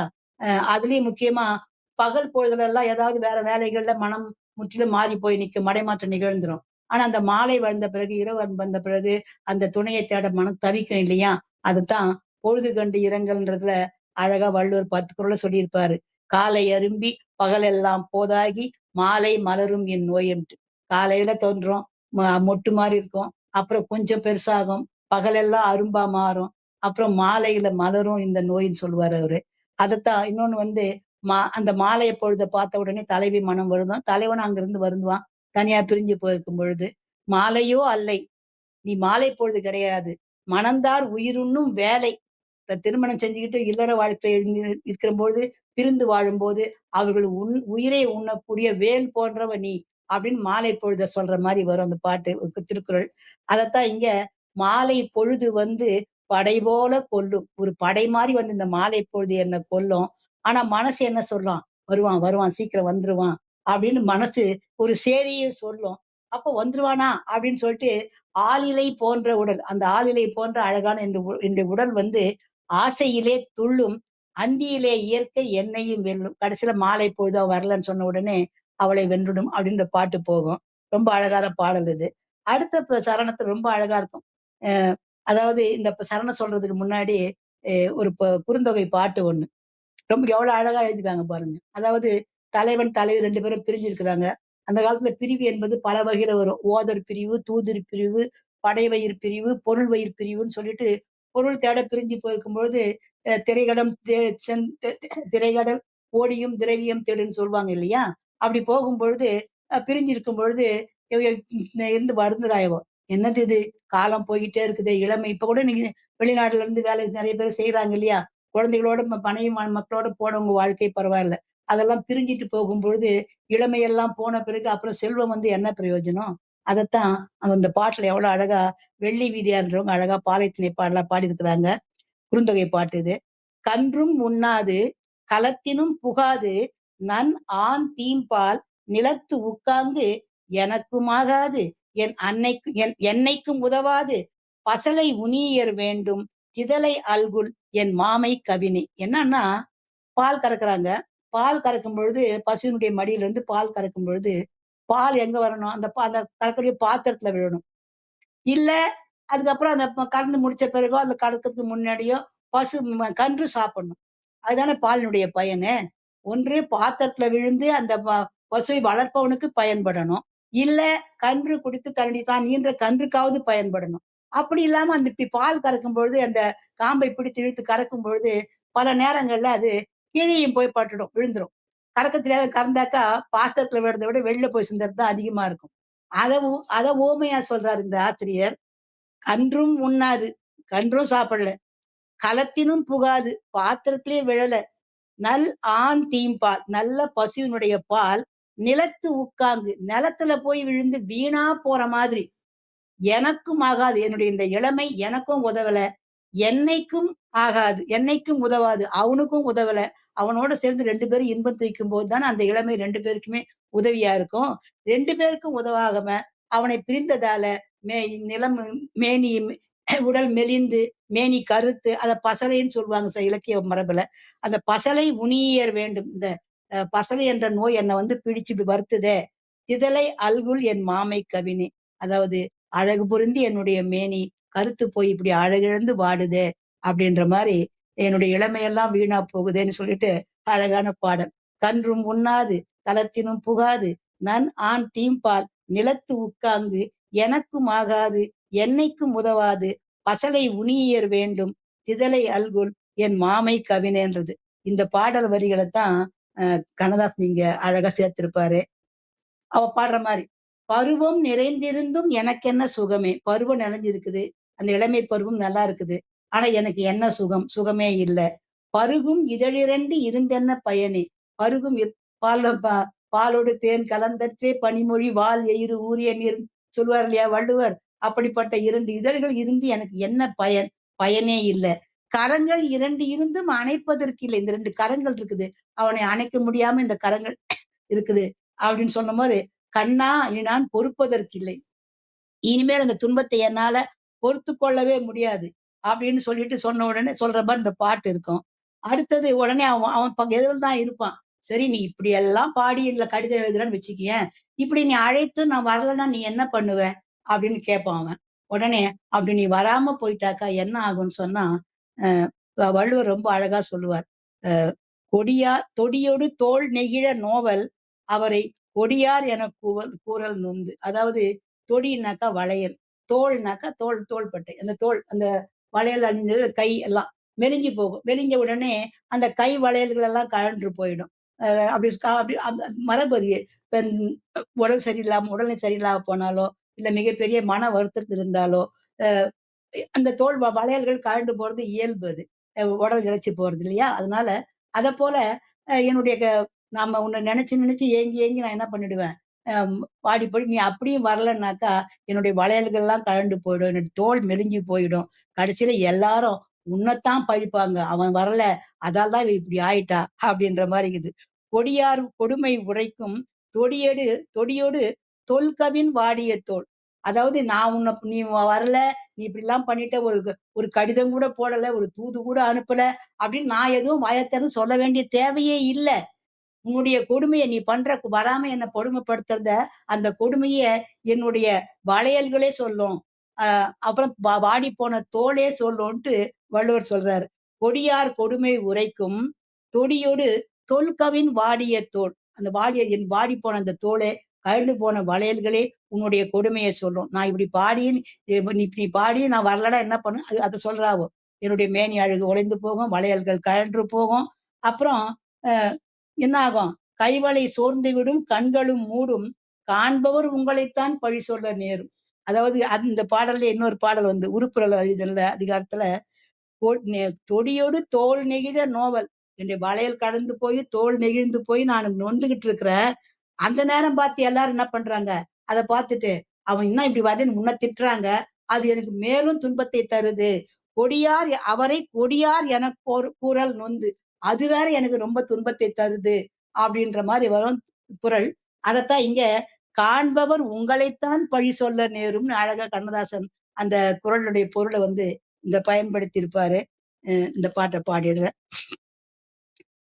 அன்புள்ள அத்தான் வணக்கம், அன்புள்ள அத்தான் வணக்கம், உங்கள் ஆயிழை கொண்டாள் மயக்கம், அன்புள்ள அத்தான் வணக்கம், உங்கள் ஆயிழை கொண்டாள் மயக்கம், அன்புள்ள அத்தான் வணக்கம், தென்னவர் கையிருக்கும் திருவாளை போலிருக்கும், தென்னவர் கையிருக்கும் திருவாளை போலிருக்கும், கண்ணிரந்தும் இல்லை உறக்கம், அன்புள்ள அத்தான் வணக்கம், மாலை பொழுது வந்து படை போல கொல்லும், மாலை பொழுது வந்து படை போல கொல்லும், வருவார் வருவார் என்ற சேதியும் சொல்லும், ஆளிலை போன்ற உடல் ஆசையில் துள்ளும், ஆளிலை போன்ற உடல் ஆசையில் துள்ளும், அந்தியிலே இயற்கை என்னையும் வெல்லும், அன்புள்ள அத்தான் வணக்கம், உங்கள் ஆயிழை கொண்டாள் மயக்கம், அன்புள்ள அத்தான் வணக்கம், பருவம் நிறைந்திருந்தும் எனக்கென்ன சுகமே, பருவும் இதழிரண்டு இருந்தென்ன பயனே, பருவம் நிறைந்திருந்தும் எனக்கென்ன சுகமே, பருகும் இதழிரண்டு இருந்தென்ன பயனே, கரங்கள் இரண்டிருந்தும் அணைப்பதற்கில்லை, கண்ணா இனி நான் பொறுப்பதற்கில்லை, அன்புள்ள அத்தான் வணக்கம். இப்படி அழைத்தும் நான் வரவில்லை என்றால் பொன்மணி மேகலை பூமியில் வீழும் புலம்பும் சிலம்பிரண்டும் என்னை விட்டு ஓடும். கைவளை சோர்ந்து விடும் கண்களும் மூடும். காண்பவர் உங்களைத்தான் பழி சொல்ல நேரும். காண்பவர் உங்களைத்தான் பழி சொல்ல நேரும். அன்புள்ள அத்தான் வணக்கம். அன்புள்ள அத்தான் வணக்கம். திருமணம் ஆகும் முன் வேண்டாம் குழப்பம். அன்புள்ள அத்தான் வணக்கம். அடுத்து அடுத்த பாடல் கூட ஒரு இன்பத்து பாடல் தான் அது. இந்த பாட்டை என்னோட வயசு ஒருத்தவங்க மட்டும் இல்ல, நிறைய பேருக்கு பிடித்த பாடல் தான் இது. இந்த பாடல் எங்க பாடினாலும் எல்லாருமே ஒரு நிமிஷம் நின்னு கேட்டுட்டு போவாங்க. வல்லவனுக்கு வல்லவன் படத்துல பாடக்கூடிய பாடல், கண்ணதாசன் பாடல், வேதாவுடைய இசையில. அதாவது பாட்டை எப்படி ஆரம்பிக்குன்னா, 100 முறை பிறந்தாலும் 100 முறை இறந்தாலும் உனை பிரிந்து நான் வெகு தூரம் போவதில்லை, ஒரு நாளும் போவதில்லை. உலகத்தின் கண்களிலே உருவங்கள் மறைந்தாலும் ஒன்றான உருவங்கள் ஒரு நாளும் மறைவதில்லைன்னு பாட்டு ஆரம்பிக்கும். இந்த 100 முறை பிறந்தாலும் 100 முறை இருக்கிறதெல்லாம் நம்ம இப்ப இருக்குது. எழுமை எழுபிறப்பும் உள்ளுவர் தங்கன் விழுமம் துடைத்தவர் நட்பு அப்படிலாம். இந்த எழுமை எழுபிறப்பு, அதை எழுமைன்றது 7 பிறப்புன்னு சொல்றவங்களும் உண்டு, அல்லது எழுகின்ற பிறவி, இந்த எழுந்த இந்த பிறவி அப்படி சொல்றவங்களும் உண்டு. இந்த இம்மை இந்த செய்த சிலம்பு கூட சொல்லும், இம்மை மாறி அந்த குரல் சற்று ஞாபகம் வரல எனக்கு. அதாவது இம்மை செய்தன ஞானறி நல்வினை அப்படின்னு சொல்லிட்டு, இந்த நான் நல்ல பேர் செஞ்சிருக்கிறேன், ஆனா நீ மாடல மறைவன் சொல்ற மாதிரி வரும் கோவலனை பார்த்து. இந்த பிறவி நல்லதானே செஞ்சிருக்கிற, உனக்கு ஏன் இப்படி வந்தது அப்படின்னு கேட்கிற மாதிரி பாட்டெல்லாம் போகும். அப்படி இந்த இம்மை மாறி அதுதான் ஒரு குறுந்தொகை ஒரு குறுந்தொகை பாட்டு ஒண்ணு சொல்லும். இம்மை மாறி மறுமை ஆயினும் நீ ஆகியர் என் கணவனை, நான் ஆகியர் நின் நெஞ்சு நேர்பவளே. இந்த பிறவி போய் அடுத்த பிறவி வந்தாலும் கூட நான் தான் உன்னுடைய மனைவியா இருக்கணும். நீ நீ நான் நீதான் என்னுடைய மனம் கவர்ந்தவனா இருக்கணும்னு சொல்ற மாதிரி பாட்டு வரும். அதே போல வள்ளுவரும் அழகா சொல்லியிருப்பாரு புலவர் நுட்பத்துல. இம்மை பிறப்பு, அதாவது 2 பேரும் உங்க ஊடல் கொண்டு பேசிக்கிட்டு இருக்கிறாங்க. இந்த பிறவியில நான் உன்னை பிரியவே மாட்டேன்னு அவன் சொல்றான். உடனே அவளுக்கு கோவம் வந்துட்டு, இந்த பிறவியில பிரியலன்னா அடுத்த பிறவியில பிரிஞ்சிருவியா அப்படின்னு கேக்குற மாதிரி.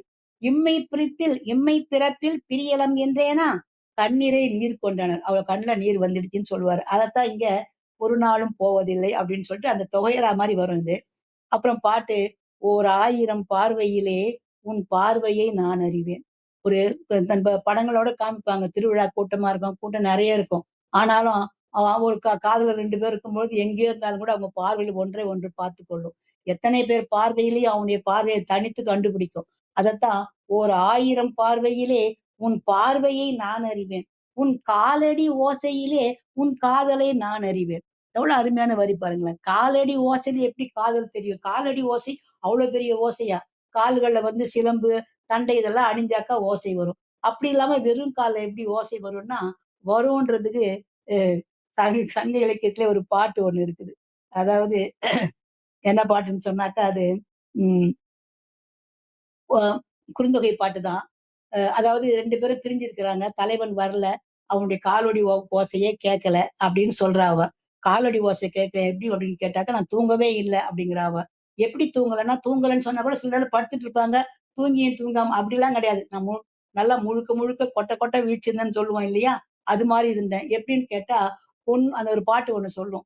பொன் ஊர் துஞ்சினும், பெருமை மிக்க இந்த ஊர் மக்கள், தன்னை சுத்தி உள்ளவங்க எல்லாரும் தூங்குறாங்க, நான் தூங்கல. தூங்கினும் நான் மட்டும் தூங்கல. எப்படின்னு சொன்னா, பொன் ஊர் துஞ்சினும் யாம் துஞ்சலமே, நான் தூங்கவே இல்லை. எம் இல் அயலது, எங்க வீட்டுக்கு பக்கத்துல ஒரு ஒரு சோலை இருக்குது, நிறைய மரங்கள்லாம் இருக்குது. அங்க நொச்சி மரம் இருக்குது. அந்த நொச்சி மரத்தினுடைய இலைகள் எப்படி இருக்குன்னு தெரியுமா? அதையும் அந்த ஆசிரியர் பதிவு பண்றாரு. நொச்சி மரத்து இலை எப்படி இருக்குன்னு சொன்னா, மயிலினுடைய கால் போலவே இருக்குமா. மயிலுடைய கால் போலவே அது இருக்கும். உண்மைதான். அதா நொச்சிலேயே 3 இலை நொச்சி, 5 இலை நொச்சின்னு இருக்குது. அந்த 5 இலை நொச்சி எடுத்து பாத்தீங்கன்னா, அந்த கால் மயிலோட கால் ரெண்டு அந்த இணுக்கு எடுத்து வச்சு பாத்தீங்கன்னா மயிலோட கால் போலவே இருக்கும். மயிலடி இளைய மாக்குரல் நொச்சி அணிமிகு மென்கொம்பு ஊழ்த்த மணிமருள் பூவின் பாடு நனி கேட்டேன். அதாவது என் வீட்டு பக்கத்துல ஒரு சோலை இருக்குது. அந்த சோலையில நொச்சி மரங்கள் நிறைய இருக்குது. அதுல அந்த பூவே மணி போலதான் இருக்கும், கொஞ்சம் நீல கலர்ல இருக்கும். அந்த பூக்கள் காற்றுல மெல்ல அசைஞ்சு நல்ல பூத்த பூவெல்லாம் கீழே உதிரும் இல்லையா, அந்த பூக்கள் உதிர்ற ஓசை கேட்டுக்கிட்டு நான் முழிச்சுக்கிட்டே இருந்தேன் அப்படிங்கிறா அவ.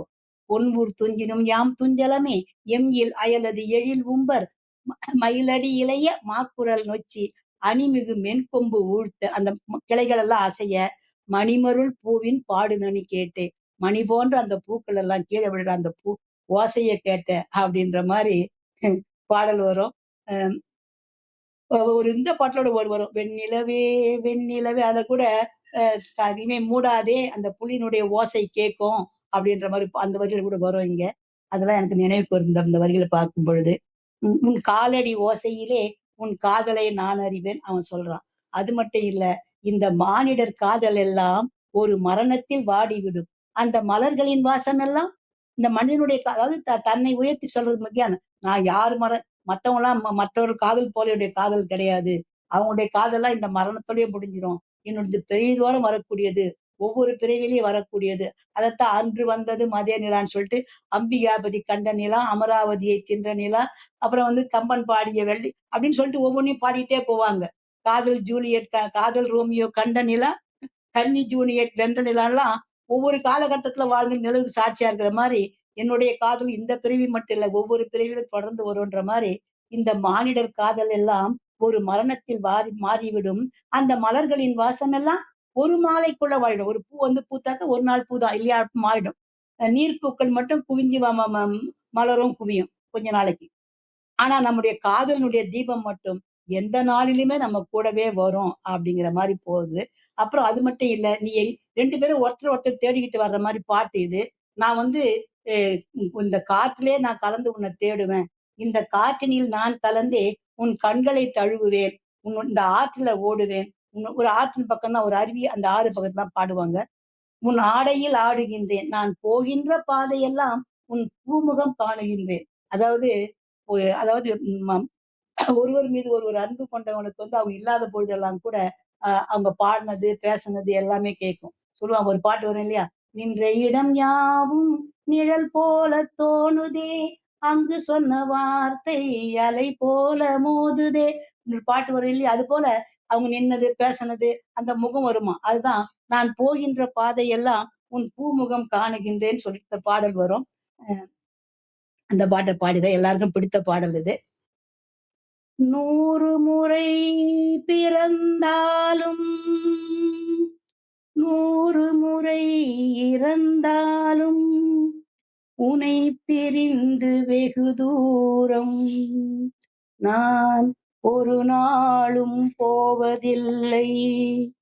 உலகத்தின் கண்களிலே உருவங்கள் மறைந்தாலும் ஒன்றான உள்ளங்கள் ஒரு நாளும் மறைவதில்லை. ஓராயிரம் பார்வையிலே உன் பார்வையை நான் அறிவேன். ஓராயிரம் பார்வையிலே உன் பார்வையை நான் அறிவேன். உன் காலடி ஓசையிலே உன் காதலை நான் அறிவேன். ஓராயிரம் பார்வையிலே உன் பார்வையை நான் அறிவேன். இந்த மானிடர் காதலெல்லாம் ஒரு மரணத்தில் மாறிவிடும். அந்த மலர்களின் வாசமெல்லாம் ஒரு மாலைக்குள் வாடிவிடும். நம் காதலின் தீபம் மட்டும் எந்த நாளிலும் கூட வரும். ஓராயிரம் பார்வையிலே உன் பார்வையை நான் அறிவேன். உன் காலடி ஓசையிலே உன் காதலை நான் அறிவேன். ஓராயிரம் பார்வையிலே உன் பார்வையை நான் அறிவேன். இந்த காற்றினில் நான் கலந்தே உன் கண்களை தழுவுகின்றேன். இந்த ஆற்றினில் ஓடுகின்றேன், உன்னாடையில் ஆடுகின்றேன். நான் போகின்ற பாதையெல்லாம் உன் பூமுகம் காணுகின்றேன். ஓராயிரம் பார்வையிலே உன் பார்வையை நான் அறிவேன். உன் காலடி ஓசையிலே உன் காதலை நான் அறிவேன். ஓராயிரம் பார்வையிலே உன் பார்வையை நான் அறிவேன். நன்றி நன்றி. பாடல்களையும் வள்ளுவர் குறளையும் எனக்கு தெரிந்த சங்க பாடல்களையும் பதிவு பண்ண வாய்ப்பு தந்த இந்த அவைக்கு ரொம்ப நன்றி. நமக்கு தெரிந்தத நினைத்து பார்க்கறது ஒரு இன்பம்னா, அதை பிறருக்கும் சொல்லி மகிழ்றது அது ஒரு பெரிய இன்பம். அந்த இன்பத்தை தந்த அந்த சரித்திரம் போற்றுவோம், சரித்திரம் படைப்போம் அவையினுடைய ஒவ்வொரு ஆளுமைகளுக்கும் ரொம்ப நன்றி. இதை கேட்டவங்க எல்லோருக்குமே அன்பான நன்றியை தெரிவித்துக் கொள்கிறேன். நன்றி, வணக்கம்.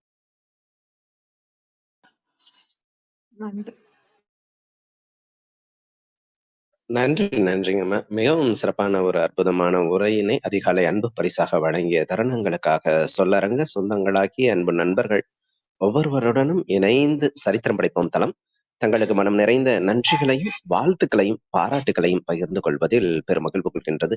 அன்பிற்கினிய நண்பர்களே, நாம் அனைவரும் இணைந்திருப்பது சரித்திரம் படைப்போம் தளம். ஒவ்வொரு வாரமும் ஒவ்வொரு தொகுப்பு, ஒவ்வொரு நாளும் ஒவ்வொரு தலைப்பு, வார இறுதியில் சிறப்பு விருந்தினரின் அழைப்பு, ஞாயிறு தோறும் நமக்கான விடுப்பு என்ற அடிப்படையில் நமது தளம் இயங்கி வருகின்றது. அவ்வாரிசையில் இந்த வாரம் முழுக்க நாம் எழிலி என்ற ஒரு அற்புதமான தொகுப்பின் கீழ் நமது சிந்தனைகளை செழுமைப்படுத்தி வருகின்றோம். இந்த எழிலி தொகுப்பில் இன்று நமது தளத்தில் தொடர் நிகழ்வாக அரங்கேறி வரும் திரை இசையில் திருவள்ளுவர் என்ற அற்புதமான தலைப்பின் கீழ் அற்புதமான சிந்தனைகளை அன்பு அம்மா புலவர் ராணி அம்மா அவர்கள் அற்புதமான சிறப்புரையாக அதிகாலை அன்பு பரிசாக வழங்கினார்கள். அவர்களுக்கு சரித்திரம் படைப்போம் தளம் சொல்லரங்க சொந்தங்களாகி அன்பு நண்பர்கள் ஒவ்வொருவருடனும் இணைந்து மனம் நிறைந்த நன்றிகளையும் வாழ்த்துக்களையும் பாராட்டுகளையும் பகிர்ந்து கொள்வதில் பெருமகிழ்வு கொள்கின்றது. இப்பொழுது நிகழ்வின் நெறியாளுமையை தொடரவும் முதன்மை கருத்தினை வழங்கிடவும் அன்பு சகோதரி சசிகலா பாரி அவர்களை அன்புடன் அழைக்கின்றோம். நன்றி. நன்றிங்க சகோதரர். அனைவருக்கும் காலை வணக்கம். ராணி அம்மாவுக்கு வாழ்த்துக்கள், நன்றிகள் அம்மா. காலை பொழுது ஒரு இனிமையான பொழுதா தொடங்குச்சு. திருக்குறளோட மறந்த பழைய பாடல்கள் கூட சொல்லலாம், பாடல் வரிகள் கூட சொல்லலாம். பாடல் வரிகள் கேட்டிருக்கோம், ஆனா அது திருக்குறளோட இணைஞ்சு கருத்து செறிவோட நீங்க கொடுத்தது காலை பொழுது ரொம்ப இனிமையா இருந்ததுமா. நன்றிம்மா, நன்றி நன்றி. அதுவும் உங்கள் பாடல் வரிகள் ரொம்ப அழகா இனிமையா பாடுறீங்கம்மா. நன்றிகள் அம்மா. விஜயகுமாரி அம்மா, உங்களுடைய வாழ்த்துக்களும் கருத்துக்களும் சொல்லுங்கம்மா. வாழ்க வளமுடன். நன்றிகள் அம்மா. வாழ்க வையகம், வாழ்க வையகம், வாழ்க வளமுடன். குரு வாழ்க, குருவே துணை. சரித்திரம் படைப்போம் தளத்திற்கு நன்றி. அதை எடுத்து தினந்தோறும் சரித்திரம் படைத்து கொண்டிருக்கும் அனைத்து அன்பு உள்ளங்களுக்கும் என் மனமார்ந்த நன்றிகளும் வாழ்த்துக்களும். வாங்க வாழ்த்தும் பயனுக்கும் போயிடலாம். கண்களை மூடி கைகளை கோத்து உட்காந்துக்குவோம். நாம் அமர்ந்துள்ள இந்த இடம் முழுவதும் நல்ல தூய தெய்வீக ஆற்றலே நிரம்பின. அருட்பேராற்றல் உடலிலே உயிரிலே அலையலையாக பாய்ந்து நிரம்புவதை உணர்கிறோம். அன்னைக்கு வணக்கம், தந்தைக்கு வணக்கம், அருள்நிறை ஆசான் வேதாத்திரி மகரிஷி அவர்களுக்கு வணக்கம். குரு வாழ்க, குருவே துணை. அருட்பேராற்றல் இரவும் பகலும் எல்லா நேரங்களிலும் எல்லா இடங்களிலும் எல்லா தொழில்களிலும் உறுதுணையாகவும் பாதுகாப்பாகவும் வழிநடத்தியாகவும் அமையுமாக. வாழ்க வளமுடன், வாழ்க வளமுடன், வாழ்க வளமுடன். அருட்பேராற்றல் கருணையினால் இங்குள்ள அனைவரும் நல்ல உடல்நலம், நீல ஆயுள், நிறை செல்வம், உயர் புகழ், மெய்ஞானம் பெற்று சிறந்தோங்கி வாழ எல்லாம் வல்ல இறைநிலையோடு இணைந்து வாழ்த்தி மகிழ்கின்றேன். வாழ்க வளமுடன், வாழ்க வளமுடன், வாழ்க வளமுடன். இறை பேராற்றலே பக்கத்துணையாகவும் பக்கபலமாகவும் இருந்து வழி நடத்துவாராக.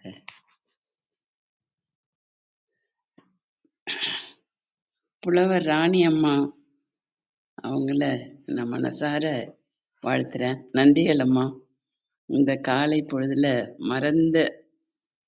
மறந்து போன திரை இசைகளெல்லாம் எடுத்து பாடி காட்டி அதோட கருத்துக்களை எல்லாம் எங்களுக்கு பாடியும் பேசியும் நமக்கெல்லாம் எடுத்து கூறினார்கள். நன்றிகள் அம்மா. இதுக்கெல்லாம் என்னன்னா, ஆசையே அலை போலே நாம் எல்லாம் அதன் மேலே ஓடம் போலே ஓடிடுவோமே வாழ்நாளிலே. இது எல்லாத்துக்கும் ஆசைதான் காரணம். ஆசை இருக்கணும், ஆனா அது அளவோட இருக்கணும். இந்த கருத்துக்கள்லாம் ரொம்ப அருமையா இருந்ததும்மா. நன்றிகள் அம்மா. நீங்களும் உங்கள் அன்பு குடும்பம், குழந்தைகளும் நல்ல உடல்நலம், நீல ஆயுள், நிறை செல்வம், உயர் புகழ், மெய்ஞானம் பெற்று சிறந்தோங்கி வாழ வேண்டும். வாழ்க வளமுடன், வாழ்க வளமுடன், வாழ்க வளமுடன். நன்றிகள் அம்மா. நன்றிகள் அம்மா. அம்மா உங்க மைக் விஜயகுமாரி அம்மா நன்றிகள் அம்மா.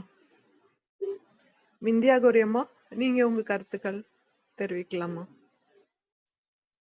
அனைவருக்கும் வணக்கம். புலவர் ராணி அம்மா எழிலி, அருமையான தலைப்பு. திரை இசையில் திருவள்ளுவர். திருக்குறளை தெளிவா சொல்லி, அதற்கான பொருளை சொல்லி, அதற்கான சூழலையும் சொல்லி, அதை உணர்ந்து வாழ்வியலுக்கு ஏற்ற மாதிரி சொல்லி, அது மட்டும் அல்ல, அதற்கு இணையான புதுக்கவிதைகள், திருமந்திரம், திரை இசை பாடல்கள், பாடலோட வரிகளை நாம தெரிஞ்சுக்கிற மாதிரி அருமையா எடுத்துரைத்து, இறுதியாக மிக சிறப்பா இனிமையான குரல்ல பாடின ராணி அம்மாவுக்கு மனமகிழ்வோடு நன்றியை உரித்தாக்குகின்றேன். நன்றிகள் அம்மா.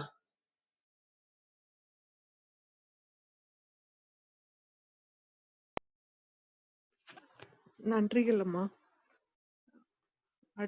அடுத்த விகீர்த்தன் அவர்கள் உங்களுடைய கருத்துக்கள் தெரிவிக்கலாம் சகோதரர். அனைவருக்கும் வணக்கம். முதல்ல ராணி அம்மாவோட பாதார விந்தங்களை உச்சிமையில் சூட்டி ஓக்கின்றேன் என்று சொல்லத்தான் தோணுது. நான் பாராட்டுறதுக்கோ இல்லை எதுக்குமே, அதாவது கல்வியாலோ அறிவாலோ அனுபவத்தாலோ அகவையாலோ நான் உம்மை விட எந்த வகையிலும் சிறந்தவன் அல்லன் என்பதை நான் நன்கு அறிவேன். இருந்த போதிலும் கூட என் உள்ளக்கடக்கை எடுத்து வைக்க என் மனம் அவாவுகிறது. அந்த நிலைதான் எனக்கு இப்போ இருக்கு.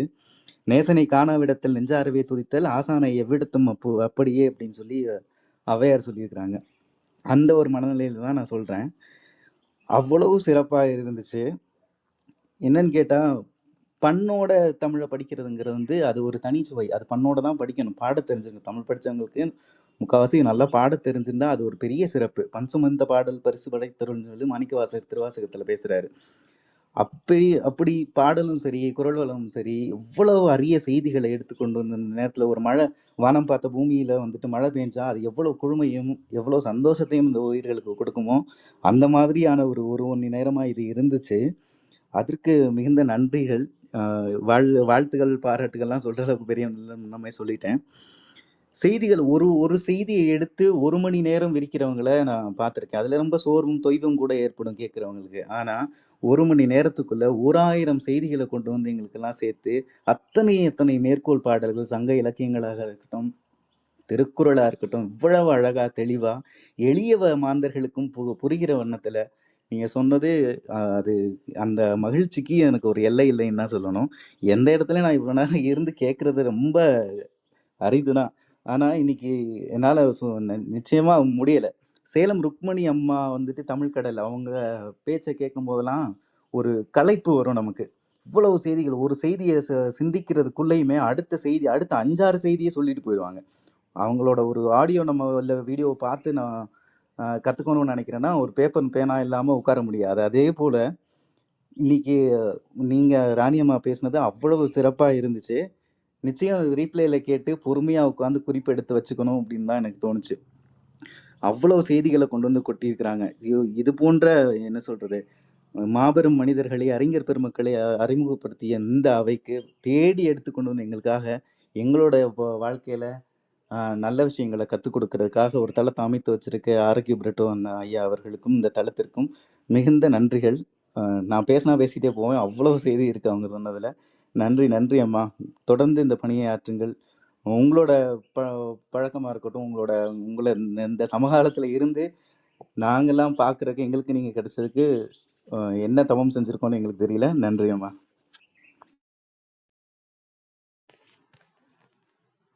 நன்றிங்க சகோதரர். சிறந்த கருத்துக்களை பகிர்ந்தமைக்கு நன்றி. நித்யா தேவி சகோதரி, உங்களோட கருத்துக்கள் தெரிவிக்கலாம் சகோதரி. அனைவருக்கும் உற்சாகமான காலை வணக்கம். அருமையான தகவல் நிறைய சொன்னாங்க, சிறப்பா இருந்துச்சு. அது அப்படியே கேட்டுட்டே இருக்கணும் போல இருந்தது. அதுலயும் பாடல் வரிகள் இசைக்கும் பொழுது என்ன குரல், என்ன ஒரு அருமையான ஒரு நிறைவான ஒரு பாடல் வரிகள், அப்படியே மகிழ்வா இருந்தது. ரொம்ப நெகிழ்வான ஒரு நிகழ்வு தான். ரொம்ப சிறப்புமா, மென்மேலும் வளர வேண்டும். வாழ்த்துக்கள்.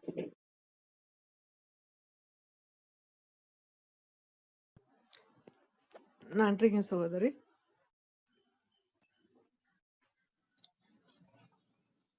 ராமச்சந்திரன் ஐயா, உங்களோட கருத்துக்கள் தெரிவிக்கலாம் ஐயா. அம்மா வணக்கம். சரித்திரம் படைப்பும் தளத்தின் அன்பு உறவுகள் அனைவருக்கும் இனிய காலை வணக்கம். அன்பு அம்மா, நமக்கு எல்லோருக்கும் பிடித்த புலவர் ராணி அம்மாவுடைய இன்றைய காலை பொழுதின் அந்த இசைக்கு உருகார், எதற்கும் உருகார், நோய் தீர்க்கும் மருந்தான அந்த அற்புதமான இசையை வள்ளுவன் கூறிய அந்த வாழ்வியல் அனுபவங்களோடு நம் காதிற்கு இனிய வகையிலே அம்மா அவர்கள் பாடல் பாடி நம்ம எல்லாம் மகிழ்ச்சிக்குள் இந்த காலை பொழுதை ஊக்குவித்தார். அம்மா அவர்களுக்கு நன்றிகளும் வணக்கங்களும். அதாவது ஆண்டவன் மீது கூட ஆசை வைக்காதே அன்பை வை அப்படின்ற மாதிரி ஒரு வாசகத்தையும் அம்மா கையில் இதனுடைய விளக்கம் கேட்கணும். அடுத்து வர வரிக்கு, ஊசியின் நுனியில் ஒட்டகம் நுழைந்தாலும் பணக்காரர்கள் சொர்க்கத்தின் வாசலை எட்ட இயலாது அப்படின்ற மாதிரி ஒரு வாசகம் நான் படிச்சிருக்கேம்மா. அதுக்கு எனக்கு கடைசியில அது பொருள் கொஞ்சம் சொன்னா நல்லா இருக்கும். அதே மாதிரி காலை மலர்ந்து பகலெல்லாம் போதாகி மாலை மலரும் இந்நோய், இந்த வள்ளுவத்துல வேறு சங்க இலக்கியங்கள்ல ஒரு அற்புதமான இந்த வரிகளை அம்மா சொன்னாங்க. இது போன்று இன்றைய காலை பொழுதை நம்மை மகிழ்ச்சிக்குள்ளாக்கிய அம்மா அவர்களுக்கு மீண்டும் ஒரு முறை நன்றிகளும் வணக்கங்களும். ஆசையே அலை போலே நாமெல்லாம் அதன் மேலே ஓடம் போலே ஆடிடுவோமே வாழ்நாளிலே. ஆசையே அலை போலே நாமெல்லாம் அதன் மேலே ஓடம் போலே ஆடிடுவோமே வாழ்நாளிலே.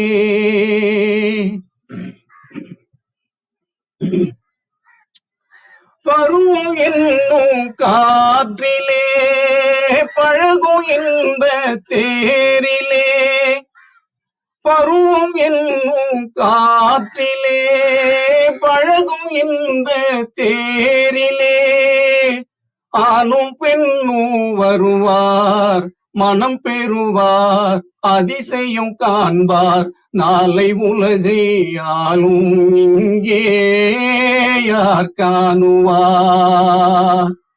ஆசையே அலை போலே நாமெல்லாம் அதன் மேலே ஓடம் போலே ஆடிடுவோமே வாழ்நாளிலே.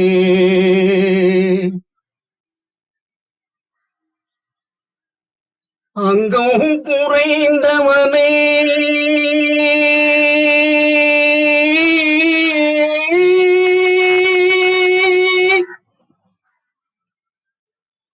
அங்கம் குறைந்தவனே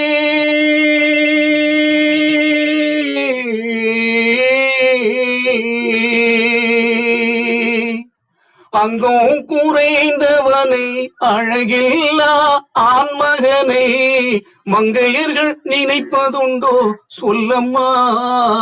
வீட்டில் மனம் பேசி முடிப்பதுண்டோ என்னம்மா. தாழையாம் பூமுடிச்சி தடம் பார்த்து நடை நடந்து வாழை இலை போல வந்து பொன்னம்மா என் வாசலுக்கு வாங்கி.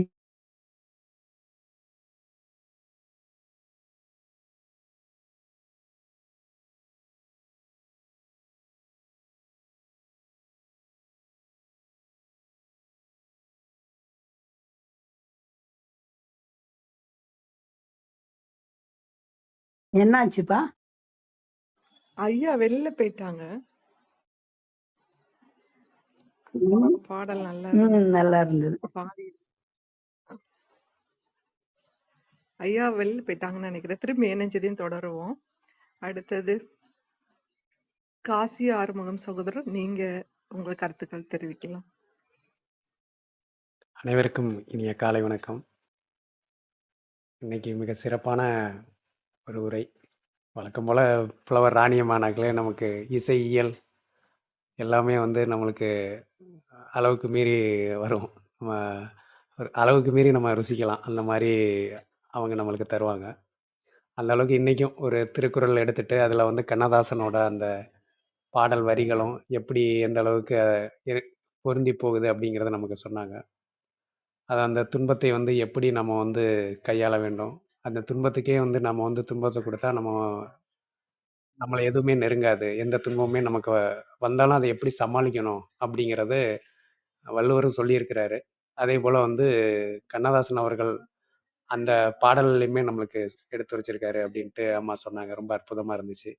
அதே போல் எண்ணற்ற பாடல்கள் நம்ம அந்த 3ஆம் பாடலிருந்து வரக்கூடிய அந்த ஒரு குறளையும் சொல்லியிருந்தாங்க. அந்த கொடிங்கிற இந்த வளையல் அப்படின்னு சொல்லுது, அந்த கொடிங்கிறதுக்கு இது வரும். அந்த அளவுக்கு வந்து அது எப்படி வாடுது அப்படிங்கிற மாதிரியான ஒரு திருக்குறள். அதுவும் வந்து நல்லா இருந்தது. அந்த பாடல் வரிகளும் நல்லா இருந்துச்சு.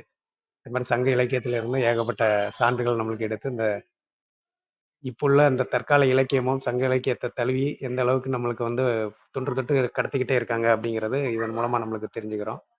அம்மா அவர்களுக்கு நன்றி. மேலும் இந்த சபையில் தொடர்ந்து இந்த மாதிரி இசை நிகழ்ச்சிகளும் இயல் எல்லாமே வந்து தொடர்ந்து வந்துட்டு இருக்கு. அது நம்மளுக்கு வந்து கேட்க கேட்க வந்து ஒரு பரிணாமமா மாறிக்கிட்டே இருக்குது. சரித்திரம் படைப்பம் வந்து 700 நாட்களை கடந்து சென்று கொண்டு இருக்கிறதுனா அதுக்கு இந்த சரித்திரம் படைப்பம் குழுவுக்கும் சிறந்தார்ந்த நன்றிகளை தெரிவித்துக் கொள்கிறேன். நன்றி.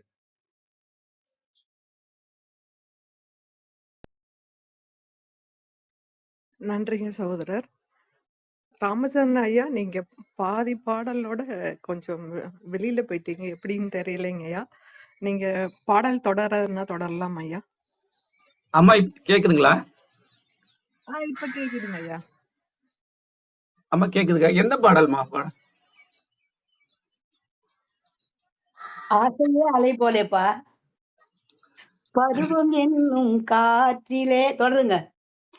பருவம் என்னும் காற்றிலே பழகும் இன்ப தேரிலே ஆணும் பெண்ணும் வருவார், சுகம் பெறுவார், அதிசயம் காண்பார், நாளை உலகை ஆளும் இங்கே யார் காணுவார். ஆசையே அலை போலே நாம் எல்லாம் அதன் மேலே ஓடம் போலே ஆடிடுவோமே வாழ்நாளிலே. அங்கும் குறைந்தவனை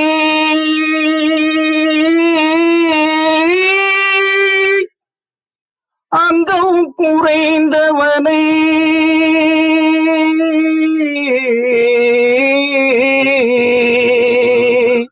அங்கம் குறைந்தவனை அழகில்லா ஆண்மகனை மங்கையர்கள் நினைப்பதுண்டோ சொல்லம்மா, வீட்டில் மனம் பேசி முடிப்பதுண்டோ என்னம்மா. தாழையாம் பூமுடிச்சி தடம் பார்த்து நடை நடந்து வாழையிலை போல வந்த பொன்னம்மா, என் வாசலுக்கு வாங்கி வந்தது என்னம்மா.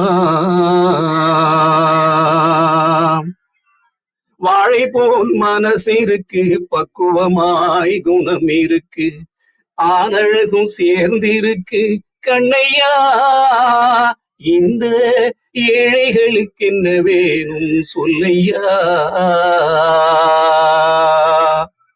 இப்படி அற்புதமாக காதலை பற்றியும் ஆசையை பற்றியும் வள்ளுவம் கூறும் கருத்துக்களை திரைப்பட இசையோடு அற்புதமாக பொருத்தி நம்ம எல்லாம் மகிழ்ச்சிக்குள்ளாக்கிய புலவர் அம்மா அவர்களுக்கு மீண்டும் ஒரு முறை நன்றியும் வணக்கங்களும்.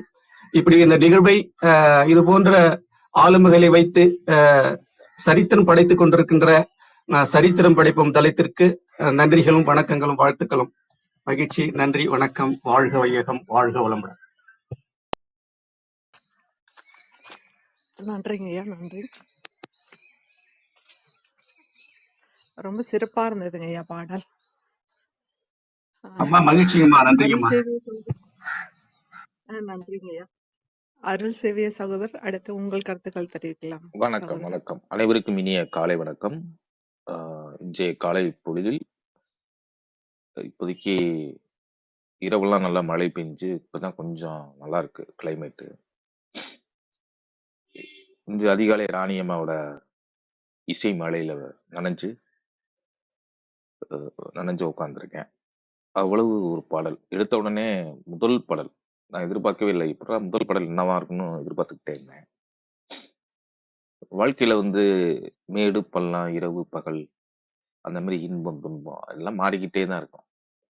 ஒரு சவால்களை சந்திக்க தைரியம் இல்லாம சோர்ந்து போயிருக்கிற நேரத்துல அந்த மயக்கமா தயக்கமா அந்த பாட்டை கேட்காதவங்க யாருமே இருக்க மாட்டாங்க.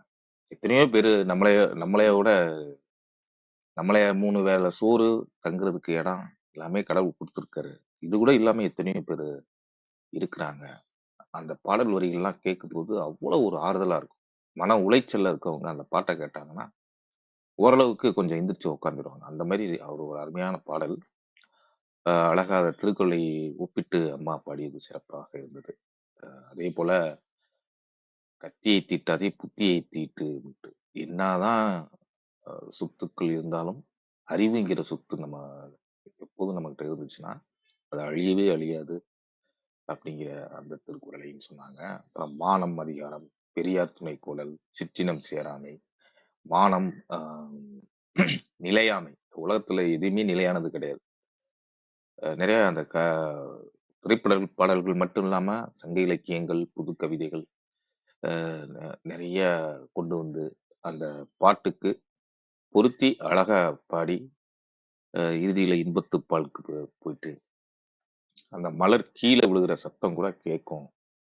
உன் காலடி அந்த 1000 பார்வையிலே உன் பார்வையை நான் அறிவேன். இந்த மாதிரி பாடல்களை பழைய பாடல்கள்லாம் கூர்ந்து கவனிச்சு ஒவ்வொரு வரியும் பார்த்தோம்னா அவ்வளவு அற்புதமா அந்த கவிஞர்கள் எழுதியிருக்காங்க. அதையெல்லாம் ஒப்பிட்டு திருக்குறளோடு ஒப்பிட்டு இந்த இசை மலையில நனைய வச்ச ராணியம்மாவுக்கு ரொம்ப நன்றிகள், வாழ்த்துக்களம்மா. நன்றி நன்றி. நன்றிங்க சகோதரா. அடுத்து தேவகுமாரி, நீங்க உங்க கருத்துக்கள் தெரிவிக்கலாம். நன்றி. அனைவருக்கும் காலை வணக்கம். அம்மா ரொம்ப சிறப்பா இருந்ததும்மா ஒவ்வொரு பாடலுமே. நான் இந்த பாடல்ல இருந்து தான் கேட்டேன். இந்த "கத்தியை தீட்டாதே புத்தியை தீட்டுன்னு." அதுக்கு நம்ம குறளோட ஒப்பிச்சு, "மன்னிக்கத் தெரிந்த மனிதனின் உள்ளம் மாணிக்க கோயிலப்பா" அப்படின்னு அந்த வரிகள்லாம் அதுக்கு வந்து நமக்கு வள்ளுவர் சொன்ன திருக்குறள ஒப்பிட்டு, "இன்னா செய்தாரே ஒருத்தர் அவர் நாணம் நன்னயம் செய்து விடல்ன்னு" சொல்லிட்டு அந்த குறள ஒப்பிட்டு, ஒவ்வொரு பாடலுக்குமே நீங்க குடுத்த விளக்கம், அடுத்து இந்த வெள்ளி விதியார் பாடிய குறுந்தொகை பாடல், பாலைத்திணை பாடல், "கன்றும் உண்ணாது களத்தினும் படாது நல்லான் தீம்பால் நிலத்தின் காண்கன்." அந்த பாடல் அவ்ளோ அழகா விளக்கம் குடுத்து ரொம்ப சிறப்பா இருந்ததும்மா அந்த பாடல். அ அந்த பாடல் எல்லாருக்குமே நமக்கு பிடிக்கும். குறுந்தொகை பாடல். அதுக்கு நீங்க விளக்கம் குடுத்தது. அ அடுத்த பாடல் வந்து முல்லைத்திணை பாடல்ன்னு நெனைக்கிறேன். அந்த பாடலும் நீங்க அந்த இந்த இலை விழுற சத்தம், நொச்சி இலையோட பாதம் வந்து மயிலோட கால் போல இருக்கு அப்படின்னு சொல்லி சொன்னது. அவ்ளோ நல்லா இருந்ததும்மா. ஒவ்வொரு பாடலுக்கும் ஒவ்வொரு விளக்கம். நாங்க உங்க கூட பயணிக்கிறது, உங்க கூட இருக்கிறதே எங்களுக்கு பெருமைம்மா. அததான் நாங்க பெருமைப்படணும்மா. மகிழ்ச்சிம்மா, மகிழ்ச்சிம்மா. எங்க கூட இருந்து நீங்க ஒவ்வொன்னா எங்களுக்கு சொல்லி தர்றது, கத்து தர்றது அனைத்துமே அவ்ளோ மகிழ்வா இருக்கும்மா. நன்றிம்மா, நன்றி. உங்களோட பணி தொடர வாழ்த்துக்கள்லாம் சொல்ல வயசு இல்லம்மா எங்களுக்கு. நாங்க அனுபவிக்கிறோம் உங்க கூட இருந்து. நன்றி, நன்றிம்மா. நெறைய தெரிஞ்சுக்கிறோம். வாய்ப்புக்கு நன்றி. நன்றி தேவகுமாரி. அம்மா அம்மா சொல்ற மாரி அம்மா கிட்ட வாழ்த்து நம்ம பெற்றுக்கொள்ளணும். அது தமிழோட சேர்ந்து. நன்றிங்கம்மா. நன்றி தேவகுமாரி. நன்றிங்கம்மா. நன்றிங்க, நன்றிங்கக்கா. அடுத்து மோகன சுந்தரம் அவர்கள், நீங்க உங்க கருத்துக்களை தெரிவிக்கலாம் சகோதரர். அனைவருக்கும் வணக்கம். ராணிமா, நான் இன்னைக்கு முழுசாகவே உங்களது கேட்ட எல்லா பாட்டுமே நீங்கள் பாடினது எல்லாத்தையுமே கேட்டேன். பிரமாதமாக பாடுறீங்க. இந்த குரல் வளம், அருமையான குரல் வளத்தோட நீங்கள் எடுத்து வச்ச குரல் வளத்தையும் இன்னைக்கு கேட்டோம் இல்லையா? குரலை தாண்டி யாரும் பெருசாக அறிவுரை சொல்லிட முடியாது. யார் என்ன சொன்னாலும் குரலை தொடாமல் சொல்ல முடியாது. நம்ம வாழ்வியலே ஒன்றாகி விட்ட விஷயங்கள் எல்லாமே குரல் அடிப்படையாக தான் இருக்கும். அந்த முப்பாலும் இருக்கு. நீங்கள் முப்பாலையும் கலந்து இன்னைக்கு இசைப்பாலோட கலந்து, இசை தேனோட கலந்து கொடுத்துட்டீங்க. மிக அருமையாக இருந்தது. எல்லாருக்கும் பாதிப்பு ஏற்படுத்துகிற அந்த மயக்கமா கலக்கமா பாட்டு, அவர் வாலி அந்த பாட்டை பற்றி அப்படி போவார். கவிஞர் வாலி வந்து வாய்ப்பு இல்லாமல் ஊர் திரும்பலான்னு எண்ணிக்கிட்டு இருக்கும்போது அந்த பாட்டை கேட்டதாகவும் பிபிஎஸ் அவரை வந்து சந்திக்க வந்திருக்கிறாரு. இன்றைக்கி என்ன ரெக்கார்டிங் அப்படின்னு கேட்டிருக்காங்க. அவர் பகிர்ந்துட்டு இருக்காரு. இந்த பாட்டை அவர் பாடி காமிச்சிருக்காரு. இந்த கண்ணதாசன் வரிகளை கேட்டு தன் முடிவை மாற்றிக்கிட்டு மறுபடியும் அவர் வந்து இந்த திரையுலகில் ஒரு பயணத்தை தொடங்கி அப்புறம் அவர் பெற்ற மாபெரும் வெற்றிகள் நான் மரியாதையில்லை. ஏன்னா ஒப்பீட்டில் தான் நம்மளோட வாழ்க்கை தரத்தையே நம்ம நிர்ணயிக்கிறோம். ஒருத்தர் யார் நல்லவனா கெட்டவனான்னா அவர் ஒருத்தரை பற்றி ஒப்பிடுறோம். அவரை விட அப்படின்ற ஒப்பீட்டில் தான் ஒருத்தர் நல்லவனா கெட்டவனாகும், ஏழையா பணக்காரனாகும், அழகு இல்லை, எதுவாக இருந்தாலும் நம்ம ஒரு ஒப்பீட்டில் தான் பண்ணுறோம். அந்த ஒப்பீடை நம்ம மேலே இருக்கிறவங்கள பார்த்தோன்னா நம்ம தாழ்வு மனப்பான்மையில் கீழே போயிடுறோம். நம்மளுக்கும் கீழே கோடான கோடி பேர் இருக்கான்னு நினச்சி பார்க்கும்போது நம்மளுக்கு ஒரு நம்பிக்கை வந்து நம்ம மேலே இருக்கிறதா நம்மளை வந்து நினச்சிக்கிறோன்றதுனால அந்த பாடல் அதிகமான பாதிப்பு அனைவர் வாழ்விலையும் ஏற்படுத்தக்கூடியதாக நான் நினைக்கிறேன். வாலிக்கு மட்டும் இல்லை. நீங்கள் அனுமதிச்சு அந்த பாட்டை பாடுறேன் ராணிமா.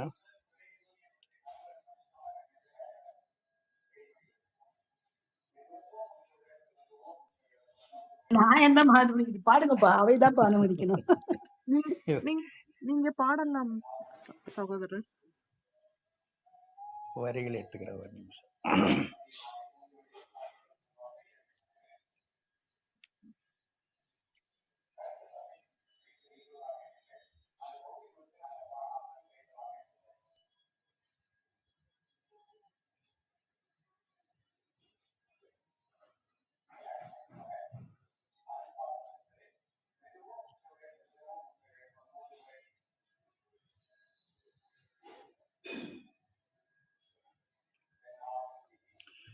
மயக்கமா கலக்கமா மனதிலே குழப்பமா வாழ்க்கையில் நடுக்கமா, மயக்கமா கலக்கமா மனதிலே குழப்பமா, வாழ்க்கையில் நடுக்கமா. வாழ்க்கை என்றால் 1000 இருக்கும், வாசல் தோறும் வேதனை இருக்கும். வந்த துன்பம் எதுவென்றாலும் வாடி நின்றால் ஓடுவதில்லை, வாடி நின்றால் ஓடுவதில்லை. எதையும் தாங்கும் இதயம் இருந்தால் இறுதி வரைக்கும் அமைதி இருக்கும். மயக்கமா கலக்கமா, மனதிலே குழப்பமா, வாழ்க்கையில் நடுக்கமா. ஏழை மனதை மாளிகையாக்கி இரவும் பகலும் காவியம் பாடி நாளை பொழுதை இறைவனுக்களித்து நடக்கும் வாழ்வில் அமைதியை தேடு, நடக்கும் வாழ்வில் அமைதியை தேடு. உனக்கும் கீழே உள்ளவர் கோடி, நினைத்து பார்த்து நிம்மதி நாடு. மயக்கமா கலக்கமா, மனதிலே குழப்பமா, வாழ்க்கையில் நடுக்கமா. வாய்ப்புக்கு நன்றி அம்மா. வாழ்த்துக்கள் அனைவருக்கும். நன்றிங்க சகோதரன், நன்றி. நல்ல குரல், இனிமையான குரல். நன்றிங்க. காலையில நல்ல பாடல். இன்னும் வேற யாராவது கருத்துக்கள் தெரிவிக்கிறதுன்னா தெரிவிங்க. பேசும் தளத்துல கேட்கும் தளத்துல இருக்கிறவங்க கருத்து தெரிவிக்கணும்னா மேல வந்து பேசலாம். இல்லைன்னா ராணியம்மா நிறைவு கருத்துக்கள் ராணியம்மா கருத்துக்கள் தெரிவிக்கும். ராணியம்மா, நீங்க நிறைவு கருத்துக்கள் தெரிவிக்கலாமாம்மா? நல்லதுமா, நல்லதுமா. நன்றி, நன்றி. நான் தான் நன்றி சொல்லணும். ஏன்னு கேளுங்களேன், அதாவது இன்பம் வந்து துன்பம் வந்து மற்றவனோட பகிர்ந்து கொள்ளும் போது பாதியா குறைஞ்சிரும். ஆனா இன்பம் வந்து நல்ல செய்திகள் வந்து பல மடங்கு அதிகமாகும். அதுபோல நான் படித்த, மகிழ்ந்த, ரசித்த கவிதைகளை தர்றதுக்கு ஒரு வாய்ப்பு வேணும் இல்லையா? ஒரு மேடை ஒண்ணு வேணும் இல்லையா? அந்த மேடைய கொடுத்து நீ பகிரும் பொழுது இன்பம் அதிகமாகும்னு சொன்னேன் இல்லையா? எனக்கும் மகிழ்ச்சி அது. நம்ம தெரிந்து கொள்ளணும், தெரிந்ததை மற்றவங்களுக்கு சொல்லணும். அதுதான் வந்து வாழ்க்கையின் பயன். நல்ல கருத்துக்களை சொல்றதுதான் நல்லது. அந்த வாய்ப்பை கொடுத்த அவைக்கு நன்றி. ரொம்ப நல்லா இருந்தது. விஜயாவுக்கு நல்லது. பாருங்க, அவங்க கூட அழகா பாடினாங்க பார்த்தீங்களா? எல்லாருமே பாட முடியும். பாடலாம், அழகா பாடினாங்க. ஆசிய அலை போலே ரொம்ப நல்லா இருந்தது. விந்திய கௌரிக்கும் நன்றி. விகிர்தன் நன்றிப்பா, நன்றி. மகிழ்ச்சியா இருக்குது. அதாவது என்ன சொல்றது, கற்றறிந்தோர் சொல்லும் பொழுது ரொம்ப நல்லா இருக்கும். அந்த அதோட உண்மை நிலை நமக்கு நல்லா புரியும். ரொம்ப மகிழ்ச்சியா இருக்குது. அனைவருக்கும் நன்றி. காசி ஆனந்தன் உங்களுக்கும் நன்றி. அருள் நிலா யார் அது? பேரா இருக்குதே, அவங்களுக்கு நன்றி. அதான் அந்த பேர் சட்னு வரல பாருங்க. இப்படிதான் திடீர்னு பிளாங்க் ஆயிடுது. நித்யா தேவி ரொம்ப நன்றிமா. மகிழ்ச்சியா இருக்குது. அதாவது தான் மகிழ்ச்சியோட இருக்கிறத மற்றவங்கள மகிழ்வித்து பாக்குறது தான் வாழ்க்கையினுடைய பெரிய பயன். என்னால உங்க மனதெல்லாம் கொஞ்சம் மகிழ்வா இருந்ததுனாக்கா அதுக்கு எல்லோருக்கும் நன்றி சொல்றேன். வாய்ப்பு தந்த பிரிட்டோவுக்கு நன்றி. அவையினர் அனைவருக்கும் நன்றி. இயற்கைக்கு நன்றி. ராமச்சந்திரன் ஐயா குரல் கணீர் குரல் அது. அதே போல மோகன சுந்தரம் குரல் வந்து ரொம்ப இனிமையான குரல். ரொம்ப பிடிக்கும் அவர் குரல் எனக்கு. 2 பேரும் பாடி மகிழ்விச்சிங்க. அனைவருக்கும் நன்றிப்பா. இந்த வாய்ப்பு தந்த இயற்கைக்கும் நன்றி. அனைவருக்கும் நன்றி. நல்லதுப்பா. நன்றி. நன்றிங்கம்மா, நன்றி. அம்மா சொல்வது போல் நீங்க அனைவருக்குமே. அம்மா வணக்கம்மா. அம்மா புலவர் ராணி அம்மாவுக்கு ரொம்ப நன்றியோ மகிழ்ச்சியுடன் கூடிய நன்றிகள். அதே மாதிரி இந்த விகிர்தன் சொல்லிட்டு ஒரு புதுசா அந்த சகோதரர் பேசின ரொம்ப அற்புதமான தமிழ், ரொம்ப அற்புதமா இருக்கு. தளத்துல இருக்கிறாருன்னு தெரியல. அம்மா நம்ம அறிவுநிலை அம்மா தான் அறிமுகப்படுத்திருக்காங்க. அவருடைய இது புதுமையா இருந்தது. அவருடைய தமிழ் ரொம்ப சிறப்பு. மகிழ்ச்சியும் அவருக்கும் வாழ்த்துக்கள். அன்பு சகோதரர் நம்மோட பாட்டு பாடின ஐயா மௌனசுந்தரம் ஐயா அவர்களுக்கு நன்றிங்கம்மா. மகிழ்ச்சி. நன்றி. நல்லதுப்பா, நல்லது. அவர் விகிதம் தெரியும். உண்மைதான் அது. தெரிஞ்சவங்க சொல்லும்போது நமக்கு இன்னும் நல்லா இருக்கும் இல்லையா? மகிழ்ச்சியா இருக்குது. நல்லது, நல்லது. நன்றி. அனைவருக்கும் நன்றி. நன்றிங்கம்மா, நன்றிங்கய்யா. ஆமாங்கய்யா, விகிதன் சகோதரர் தமிழ் ரொம்ப இனிமையா இருந்தது. அவர் பேசுற விதமே ரொம்ப சிறப்பா இருந்தது. நன்றிங்க சகோதரர். தொடர்ந்து இணைஞ்சுக்கோங்க. காலை பொழுதுல நல்ல நல்ல தகவலோட சரித்திரம் அடைப்போம் தளத்துல தொடர்ந்து இணைஞ்சுக்கோங்க. நன்றிங்க சகோதரர். அனைவருக்கும் நன்றி. அனைத்துக்கும் நன்றி. இன்னைக்கு நிகழ்வை நிறைவு செய்து கொள்வோம். அனைவருக்கும் நன்றி. ஒரு நிமிடம்மா, ஒரு நிமிடம். தேவகுமாரியும் சொன்னாங்க, நான் என்னோட இருக்கிறதெல்லாம் அதெல்லாம் ஒண்ணும் கிடையாது. எங்களுக்கு வாய்ப்பு கொடுத்துருக்கீங்க பாருங்க. ஓய்வு பெற்ற காலத்துல இது மாதிரி பொழுதை நல்ல நல்ல பொழுதையெல்லாம் தூங்கி கெடுக்காம பிறருக்கு பயன்படுற மாதிரி முதல்ல நமக்கு பயன்படுது இல்லையா அது அந்த பொழுது. அதுக்கெல்லாம் தேவகுமாரிக்கு நன்றி. வாழ்த்து சொன்ன அனைவருக்கும் நன்றிப்பா. பார்த்துக்கிட்டு வாழ்த்து சொல்லணும்னு அவசியம் இல்லை. இப்ப கேட்டு மகிழ்ந்த அனைவருக்கும் நன்றி. நன்றி, நன்றி. வணக்கம்ப்பா.